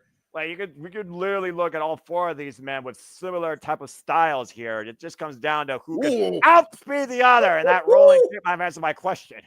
Great spinning insecurity there, rebound insecurity there by Action Andretti. Irish whip, nice blind tag by Lio Rush, and now we're going to have a double team action here by Rush to Action. Oh boy. Remember, Lio Rush literally mentored so many people, including Yo, got him to the Tokyo Dome, nearly won the IWGP Junior Heavyweight Tag Team Championships. Catapult. Oh, by catching Dante off the attempted double team. Yeah, great cutoff there of the double team. Trying to go for a combination move there. And now we got a standoff between all 4 men here. Double handstand kicks, takes down Top Flight, Action Andretti, and Lio Rush taking control here. This is huge, man. All four of these guys showing why they're some of the best high flyers in the industry right now. Fast and Furious action, the crowd, new to more contenders. Who will take it? Stay tuned, folks. Restaurant Quiet, picture in picture. Fuck television. Lio Rush, arguably one of the fastest athletes in the business. Bringing in Dante Martin, swinging him around, looking for the net break. Stunner. Great stunner. And now transitioning that into a cravat lock, into another stunner, a variation of the same stunner he hit. And now Lio Rush in full control. And of course, Lio Rush on his second return, by the way, to AEW, might I add, who's already been in the ring with the likes of Shelton Benjamin. Clubbing shot there, drives Dante to their corner. Big hit to the midsection, tag made Action Andretti. And Action Andretti and Lio Rush right now isolating Dante Martin. It is one of those things, though, James. We've seen the fallout with teams before, especially multi-person factions. Sometimes you do fight each other to become better. And I almost do wonder again, will these four be able to once again remain together or come back together as a force to be reckoned with? Or could this literally be where they go their separate ways based on who wins this? I mean, you got to imagine if Action Andretti and Lio Rush wins this, they would prove that everything they've said lately has been right. Double team, Lio Rush with the cover. Gets a 2 count. Yeah, great double snap nair into the double kick combination. I think that all four guys definitely have a lot of pride for different reasons. And the problem is the X factor of the Hurt Syndicate card. I think that is going to be the difference maker in what happens. I think MVP has got Lio Rush already in his pocket. It's just a matter of if Action Andretti falls in line. Lio Rush right now on the back of Dante Martin trying to wear down his former pupil. Driving him into the corner. Tag made Action Andretti trying to create separation. Goes immediately for the front face lock, though, and isolate Dante on their side of the ring. Again, isolate, dominate, tag team synergy 101. And this is the first time ever tag team, by the way, of Action Andretti and Lio Rush. Just put that in perspective. Nice stop, and Dante with the turnaround. I'll tell you right now, the way they're acting here in this matchup, you would have thought they've been teaming for years. Nice punch to the kidneys there after those knee strikes. And that by instant chemistry has been on point ever since the bell rang. Tag to Lio Rush now. Again, Darius can't do nothing about it right here. And again, the winner of this match will challenge Private Party for the AEW Tag Team Championships in the near future. Clubbing boots to the side ahead of Dante. And we've seen Dante, again, he's kind of broken out himself in a way at times when he wasn't a tag team specialist alongside his brother. Lio Rush. Jesus. Great uppercut right to the back of the head. We've seen this man challenge for the TNT Championship. Just saying. Yeah, no doubt about it, man. And by the way, not for nothing as well, but we're talking about a former WWE Cruiserweight Champion and a former X Division Champion. Lio Rush is no slouch in the middle of that ring. He is no stranger to gold. And again, right now, sensational tag team action here as we are back at AEW. Collision winner is coming. Clubbing shot by Lio Rush for the run-in. Tag made to Action Andretti. Again, folks, hope you're enjoying the simulcast streaming coverage, whether you're watching us or listening to Saturday night's main event. Curtis and Renegade, Jada Williams, and Walter Cruz. We hope to see you on the other side of both these shows for the Saturday shenanigans as this weekend of kind of continues. And let's not forget, James, tomorrow we'll be back here covering the last stop of NJPW in the USA before Wrestle Kingdom weekend, as we go to Strong Spirit Evolved, which will be main evented by versus Mercedes Moné for the championship. Great maneuvering by Dante Martin and a tag to Darius Martin. Hold that thought, Noah, as Darius is a house on fire and just absolutely laying into Lio Rush. Good drop down there. Manhattan drop, catching the better Lio Rush until you point up the hot tag, stun gunning him across the second rope, catching him in Enziguri. Action. Way too fast to call on. Great job, James, there. Sidestep, though. And Action Andretti takes the bullet, but not legal. Yeah, nice tornado flatliner there. And now there's a poetry in motion by Top Flight. When Lio versus Lio, though, went for the schoolboy roll through, up and around, went for the kick. Darius able to scout it, though. Once again, trying to go for German. Immediately got dodged out of the way there by Lio Rush. What the hell? Oh, nice leapfrog there. Reverse leapfrog. Moving for Catatonic and pushing his brother up and over. Lio Rush caught, though. Wall kick. DT! And now there's the spike. Darius with the cover. Kick out at 2. And you got to imagine, look at the concern there almost shown by Layla Gray. You got to imagine this is not what she wanted in the slightest. Oh, there's a nice cutoff there by Action Andretti. Stomp to the hand. Yeah, and Layla Gray, I mean, again, she's stuck between two worlds, to your point. And right now, again, of course, this week of content that has been absolutely maddening will continue next week, as we, of course, will cover Ring of Honor Final Battle that will be coming, of course, from the Manhattan Center. Ring of Honor Pure Championship will be online in open challenge, by the way, after Lee Moriarty defended successfully against Matt Taven. Sidestep, and Darius caught between. Let's get the midsection, up kick, combination offense here by both Leo Rush and Action Andretti, lining up and tearing down Darius Martin. Now looking for a double team. Oh, double team Falcon Arrow. Cover by Leo. Kick out at 2 by Darius. Great combination offense. Was not able to get the win there. And again, a little bit of concern and frustration now being seen on Leo Rush and Action Andretti, who are hell-bent and determined on winning this. You almost wonder if Top Flight, though, is as driven as them. Now going to try to go for another double team Falcon Arrow. Immediately cut off at the pass by Dante Martin. And again, Dante is not legal, clubbing 4 of the Rock's action. And Dante off the ropes. Oh, here we go. Misdirection by Leo Rush. Oh, trying to go for... What? Holy shit! What a clothesline by Leo Rush! And another one by Darius wipes Leo out. Holy hell! Pump kick by Action Andretti. Super kick follow-up wipes Darius out. I was not expecting a dude that size to hit a clothesline that powerful. And now look at Action Andretti going for a baseball slide. Ducked by Darius Martin. Leapfrog there. Cut with a kick, mule kick, and spring in off the top. Arihara moonsault, Arabian press moonsault. Shout out Sabu. Action Andretti in full control right now. Watch out! Well, he was in full control. Dante Martin with a tope suicida right over the ropes. Yeah, Dante Martin launched off that runway and wiped out. Whoa! Oh, suicida! Oh, Jesus Christ! And Leo Rush just crashed into Dante, who wiped out Layla Gray. Oh, that is not good at all. Innocent bystander, innocent casualty, and now you wonder if Leo Rush and Action Andretti realized what they did. I think they did, and wait a minute! Come on! Immediate assault right afterwards. Well, I mean, I understand the match will continue, but they were worried about, there goes down to the ring post. They were worried about Layla Gray. Now Leo Rush might be looking to hit the final hour frog splash split leg. And they're not done, because Action Andretti's actually the legal man. 450 splash, cover, Action, and Leo win. Holy shit. Rush to Action, their first tag team matchup, and they get the Duke, albeit under dubious circumstances. If Layla Gray was stuck between two worlds before, she sure as hell isn't now. That was wild, insane tag team action, though. The synergy and awareness by both sides here was incredible. But again, we noticed who really wanted more based on the attitude adjustment of Leo Rush and Action Andretti. Action Andretti and Leo Rush are newborn contenders for the AEW Tag Team Championships. Like I also saw last Wednesday, Mercedes Moné, of course, confronted by Anna Jay in a non-physical confrontation. As Anna Jay has been looking to show the world exactly what she's made of. After getting a win over Deanna Purrazzo the Vendetta and her run in Stardom, Anna Jay is hell-bent on getting gold this holiday season and will get her chance against Mercedes Moné for the TBS Championship this Wednesday at Holiday Bash.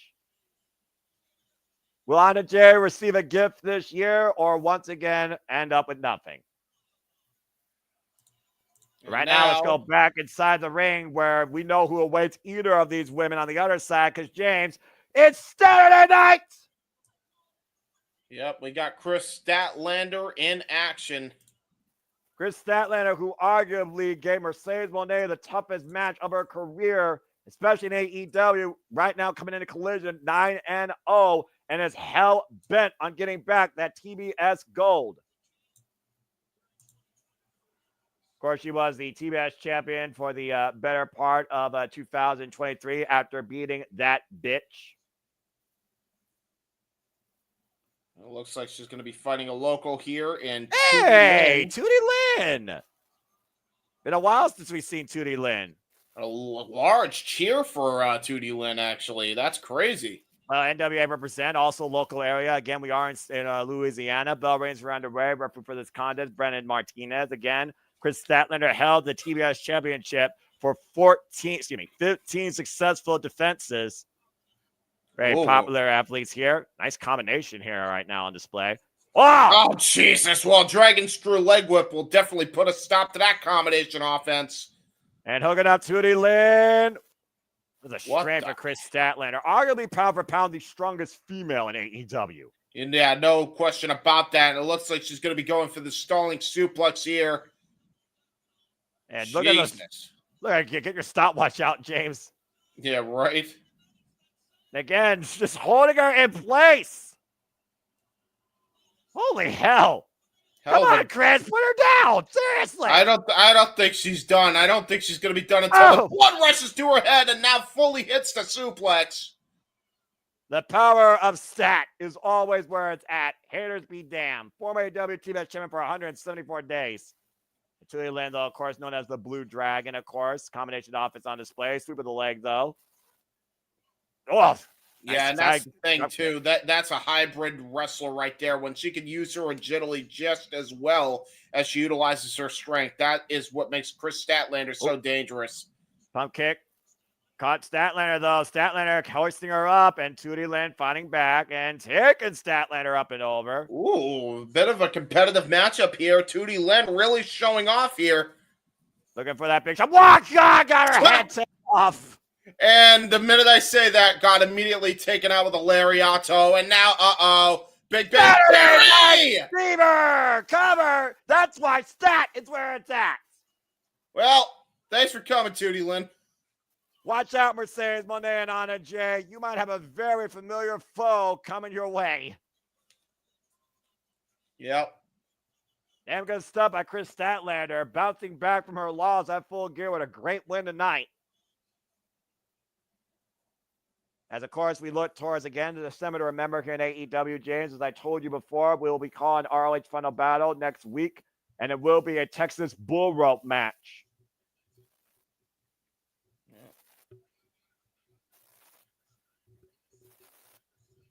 Sons of Texas versus the Righteous.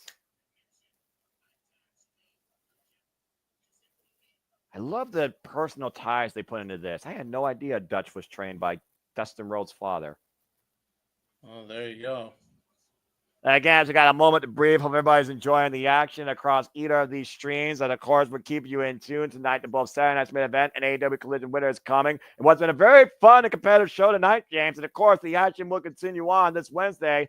AEW Dynamite Holiday Bash. Mercedes Monet defends the TBS Go against Anna Jay. And Will Ospreay goes one-on-one for the first time ever with Darby Allin and so much more as the Continental Classic rolls through the entire rest of the year and concludes at World's End. And we'll be keeping you in tune with all of it, folks, so stay tuned. As we got a full commercial break, fuck television, to finally breathe.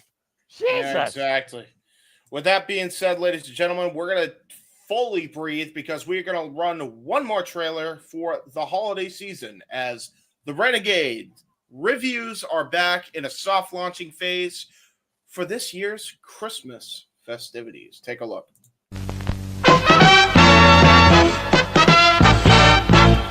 And now, preview time. So let's take a look at what's coming your way.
Go, folks. I can't believe how much horror has taken a precipice over holiday spirit and cheer this time of year. It's kind of nauseating to me, if I'm being honest. Yeah, it's not great. Although, everybody likes different kinds of fiction and different twists and turns, I guess. Yeah, I suppose that's true. I'll give you that. And again, as we are just 45 minutes left in this show, we have a 10-man cluster boggle.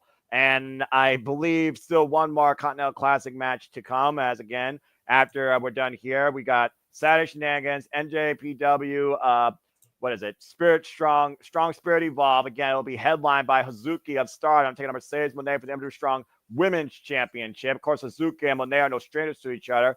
As, of course, we saw them in a triple threat with Asume back in Rio Goku Sumo Hall when Mercedes Moné was formerly the IWGP Women's Championship. And I really hope that Hazuki wins this title. Speaking of Stardom, of course, will have their 2-day tournament to determine their representative that will represent them at Wrestle Dynasty. You all can stay tuned for more of that, courtesy of worldofstardom.com and the social medias.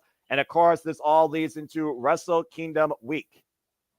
But speaking of Wrestle Kingdom Week, there also will be all elite content during that week, James. As, of course, we will have the ultimate of simulcast, the mother of simulcast, when AEW goes to Max. And, of course, we bring coverage of Fight for the Fallen.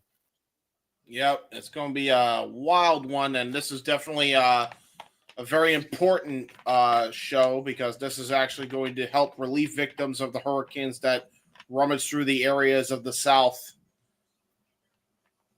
And the South, friggin' Hurricane Territory 101. And again, they could use all the benefits they can get, not just monetarily, which of course is huge for AEW to do this. That's all causes like to try and do this to a degree. But also, again, anybody that knows what it means to have something taken from you in the blink of an eye. Again, support causes, support those in need, especially this holiday season. Show kindness, give the gift of generosity. And I hope that we give you the gift of an enjoyment across all things wrestling here when we bring you our coverage of that. But for now, it's time to just go whatever and just have some fun, James, as we're about to have a 10-man clusterfuck. And here comes Freshly Squeezed Orange Cassidy.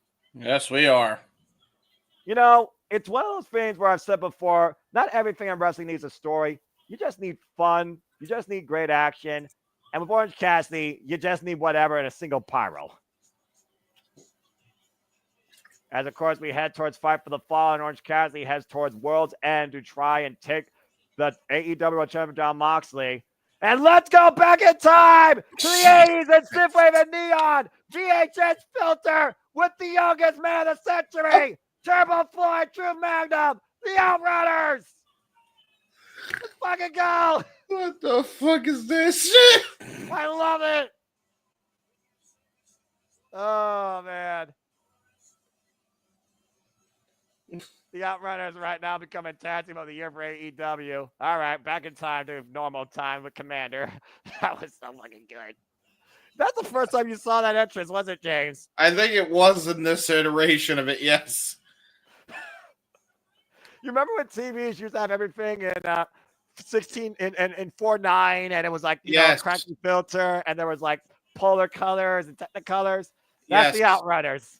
And some things were meant to die in the 80s, and that screen graphic was one of them. And, that was awesome. And here comes Red Death, Daniel Garcia. So we have all the gimmicks on one team, and then we got the wrestler's wrestler in Daniel Garcia. I mean, okay.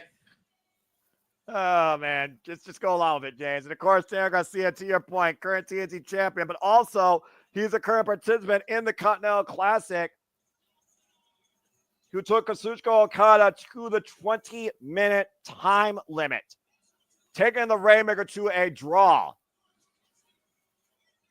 Orange Cassidy, Commander, the Outrunners, in action next against the premier athletes in MXN Collection. 10-man tag team action here on AEW. It's going to be an interesting one. Talk about a hodgepodge of crazy-ass gimmicks. You got to wonder what John Moxley thinks about all this. Is this why he hates AEW? You know what? Yes. The answer to that question is yes. And, strike a pose. Here's a few more. Here's a few more reasons why John Moxley doesn't like where AEW's going. You can't argue, though, James, that MXN Collection have been quite a tag team duo on the rise as of late in the business, especially in AEW. Oh, I'm not saying I hate him. I'm just pointing out that Moxley does. Well, everyone hates these three men coming out next. Well, no shit. And here comes the lawyer. Oh, good grief. When is this guy going to learn that people are never going to say athletes rule? Every time you say that, we're going to say they suck. Well, the athletes do rule, except that Tony Nese and Ari Daivari are holding poor Josh Woods back here. Well, James, remember what Mark Sterling said we do, okay? All right, ready, folks? Say it with me. Fuck. What the fuck was that? I mean, they do touch tips, you know? I mean, you know. Oh my god. Wait for it. Wait for it. Suck! Okay. Again, for a lawyer, he's not that smart. Hey, Cassidy handing out a friendship blazer. No, you just relax, James. This is where you get to have fun and be as crazy as you want. I allow it, all right? Oh, no, I know. Again, Commander... I'm too tired for this fever dream, man. You're too tired for it. So you're telling me you've never dreamed a hodgepodge like this in your life in wrestling? No! I can confirm that I have never, not once. With how creative and how crazy you are, you've never had anything like this in your mind? No! Not even in Weymouth Youth Wrestling? Your silence speaks volumes. Bell rings are underway. I'm just trying to actually think, because, again, I'm tired. I'm wait. Anyway, no. Well, number one, we can't even do 10 bad tags anyway, that's even fair. if we wanted to. That's fair. Again, Daniel Garcia right now, face-to-face with the Tentacle Beast, Josh Woods, former Ring of Honor Pure Champions, kicking things off here. Yeah, two former Ring of Honor Pure Champions here, and Daniel Garcia and Josh Woods here. Daniel Garcia hoisted up, though, by Josh Woods and taken down. And, of course, the Tentacle Beast, Josh Woods, lost the Ring of Honor Pure Championship to Willow at one point. Yeah, and Willow actually lost that championship to that very man in the ring, Daniel Garcia, and you know there's no love lost between him and Willow Daniel Garcia also has a huge chance to play spoiler again this year, James, because he still has a one-on-one match with Kyle Fletcher. He also has a one-on-one match with Shelton Benjamin, currently going in the Continental Classic with 4 points. A better score than last year. Whoa, went for the single leg boot. Schoolboy by Garcia gets a 2 count by referee Stephon Smith. Yeah, the Pure Wrestler is absolutely showing why they're some of the best technical wrestlers in the world. Oof. Nice backside counter there. And now, no! It's back! Damn it. It's still a thing. I hate it. Back! I hate it. I hate it. I hate it. I don't like it. I hate it. What I am going to love is the Mother of All simulcast when we cover AEW Dynamite Fight for the Fallen January 1st. Wow! What the hell was that? Spinning back elbow. Okay, there, Garcia. Got it. And now we got Tony Nese in the ring here. That was not a smart tag. Yeah, talk about technician. How about agility? And Tad made his freshly squeezed Orange Cassidy. Now, this is a unique matchup I haven't seen for a while. Tony Nese and Orange Cassidy. Okay. I mean, wow, he's not using the sissy kicks at any point. He is stuck in a mud hole in Tony Nese. Well, Orange Cassidy's been fired up and pissed off ever since Jon Moxley took the AEW Championship from Bryan Danielson. You heard what he said last week on Collision. He will not rest until Jon Moxley is no longer AEW champion, even if he never is. Hold on. Great short-range uppercut there by Tony Nese, though. Great using of his lower center of gravity to stop whatever Orange Cassidy was trying to do, suplex-wise. Going to try to go for a tornado DDT. Got countered. Millionaire. When are people going to learn? I know Commander up and over. Take over. I'm sorry with the freaking take over to Harris. Well, you remember how I said that they were holding Josh Woods back? Well, there's Exhibit A. And speaking of Commander, he will be in Continental Classic action this coming Wednesday against Brody King. Well, he's currently in action right now in this crazy-ass 10-man tag, and he just got his Commander smashed on the top turnbuckle for his troubles. And here comes Mansoor and Mason Madden. Double team! Sidewalk nice shout out. Drop. Yeah, nice shout out to Team 3D, Bubba Ray and Devon Dudley as they strike a pose. And as they strike a pose, we will take you all the wrestling quality picture-in-picture. Fuck television. Wow. Poor Arya Davari and Josh Woods getting blocked here by our TV with the middle finger over. Why did you all make that a thing? I'm just saying. Why did you all make that a thing? And Well, again, hey, listen, I remade it because we lost it, and now we got it back. And we got a full-on middle finger emoji, which actually is, identifiable. Sometimes I do wonder how I continue to endure this madness with you all here in the Super Reliable Studios. Stop right there by Ari Davari to Commander's midsection there. Touching tip. Yes, I said that. Touching tip to Mansoor. Again, sometimes I forget how to say that. And the Commander, by the way, folks, is in the Continental Classic because Rockhard Juice Robinson got injured. But Commander is currently going in the Continental Classic right now, James. 2 matches left, 0 points. He has matches left against Brody King and Claudio Castagnoli. Yep. Again, the way it just floats to the ropes. Yeah, again, Commander's just one of the best luchadors on the planet, and a super kick right to the mush of Mansoor. And again, Mansoor right now into the corner. Tag! Oh, Jesus. And the Outriders are in! Oh, no. Oh, no. Oh, no. The future AEW World Tag Team Champions, mark my words. And right now, 1, 2, 3, Mansoor. The retro 10 count punches. Retro 10 count. Here we go. JJ's about to go retro. You need to get that retro video game background up in the background. Dude, even their punches, their worked punches are straight out of the 80s, which means they're actually good work punches. Yeah, they're traditional, James. They're traditional. What's wrong with being traditional, bro? I'm not saying there's anything wrong with it. Oh my God, he did a hammer fist on the way down. As he should. Tab made it down. No, Danny, no! Danny, no! Hey, you just said how technical he is. Now he's going to go retro, all right? And again, my God. Mansoor's getting a touch-up here. Oh, no, don't do the woo. Oh! No! He did the woo, and he just put his crotch in his face. Actually, it is Mansoor. It is the Tip Boys.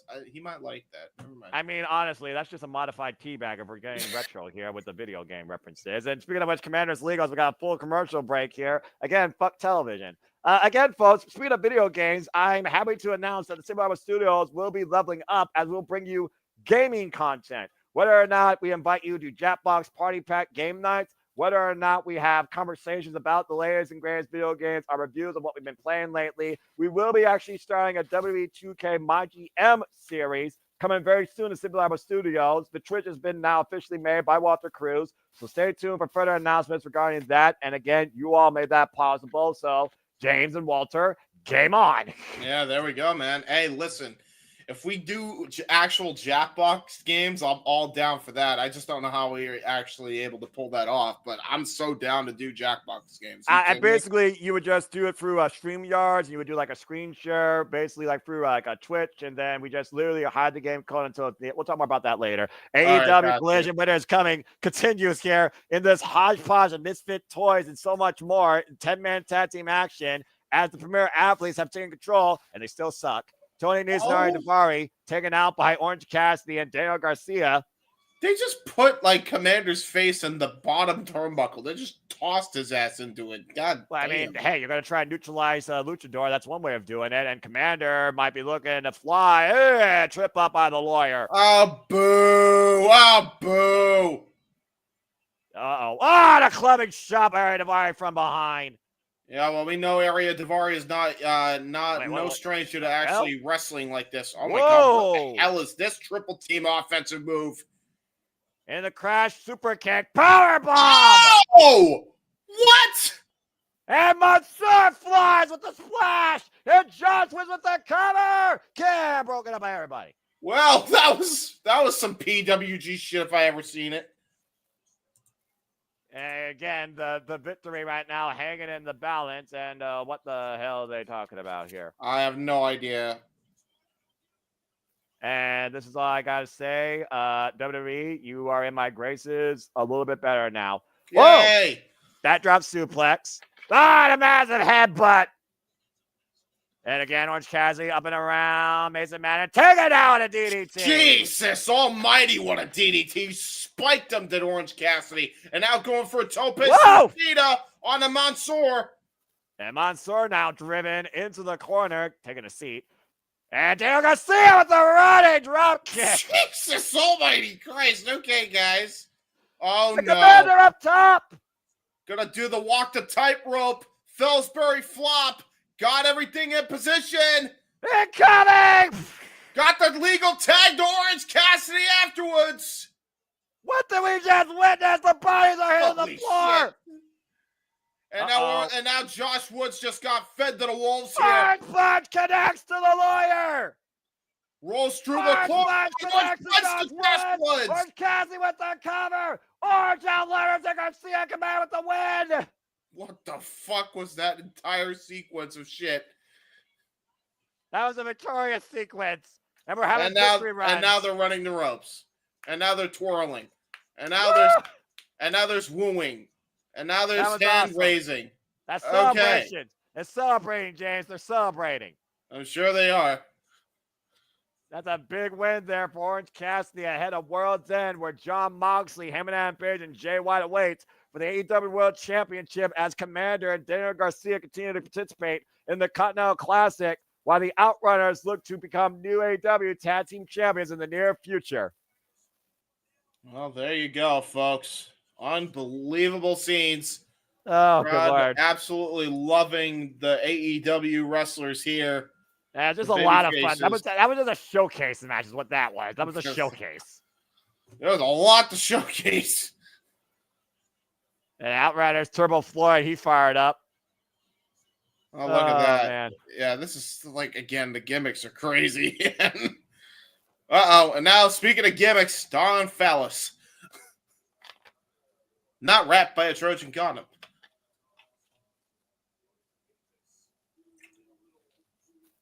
Of course, Powerhouse Hobbs and Mark Davis got the better of the Don Callis family last night on Rampage, as you all called. Yep. And Powerhouse Hobbs actually lifted that AEW International title over his head, so he is gunning for Konosuke Takeshita's championship. Huh? Where's that? World's End. The Revenge. Oh, shit. Whoa! Oh, shit. Konosuke Takeshita's going to defend the AEW International Championship against Powerhouse Hobbs. And now there you go, folks. And this World's End card is really starting to stack up. I mean, there's a lot more storytelling than there was for the last AEW pay-per-view card. I'll tell you that right now. Damn. Man, that's the fucking truth. Good for them. They're actually improving. They're listening to criticism. Yay! We also talked about, though, James, how the Don Callis family might be stronger and more dangerous than ever right now. And this will be huge because let's keep in mind, Konosuke is also going to be involved at Wrestle Kingdom. He's also in action tomorrow night. Yep. And not to mention as well, Brian Cage is going to be at Final Battle. You got to imagine in what capacity, we have no idea, but you know he's got to be defending his Ring of Honor Television Championship on behalf of the Don Callis family. So there's a lot going on there. But up next, we got Kyle Fletcher, Mark Briscoe, Blue League matchup here, and it is going to come up next. And again, full commercial, fuck television. Can Mark Briscoe play spoiler to Kyle Fletcher's unblemished run? Woo! Well, first off, let me go ahead and switch gears real quick as I am about to lose myself worse than Eminem. So excuse me for one moment. Yes! Yes! Yes! Fucking yes! Fucking A! Fucking A! Chelsea Green is the inaugural WWE United States Women's Champion. The hot mess represents the U.S. Fucking A! All right, I see. Okay. All right, what? Anyway. Fair dues. All right, and with that being said, ladies and gentlemen, we're just going to take it to the watch-along trailer because how the fuck am I supposed to follow that absolute spurgout over Chelsea Green? Good on you. I don't blame you. And now for a taste of things to come.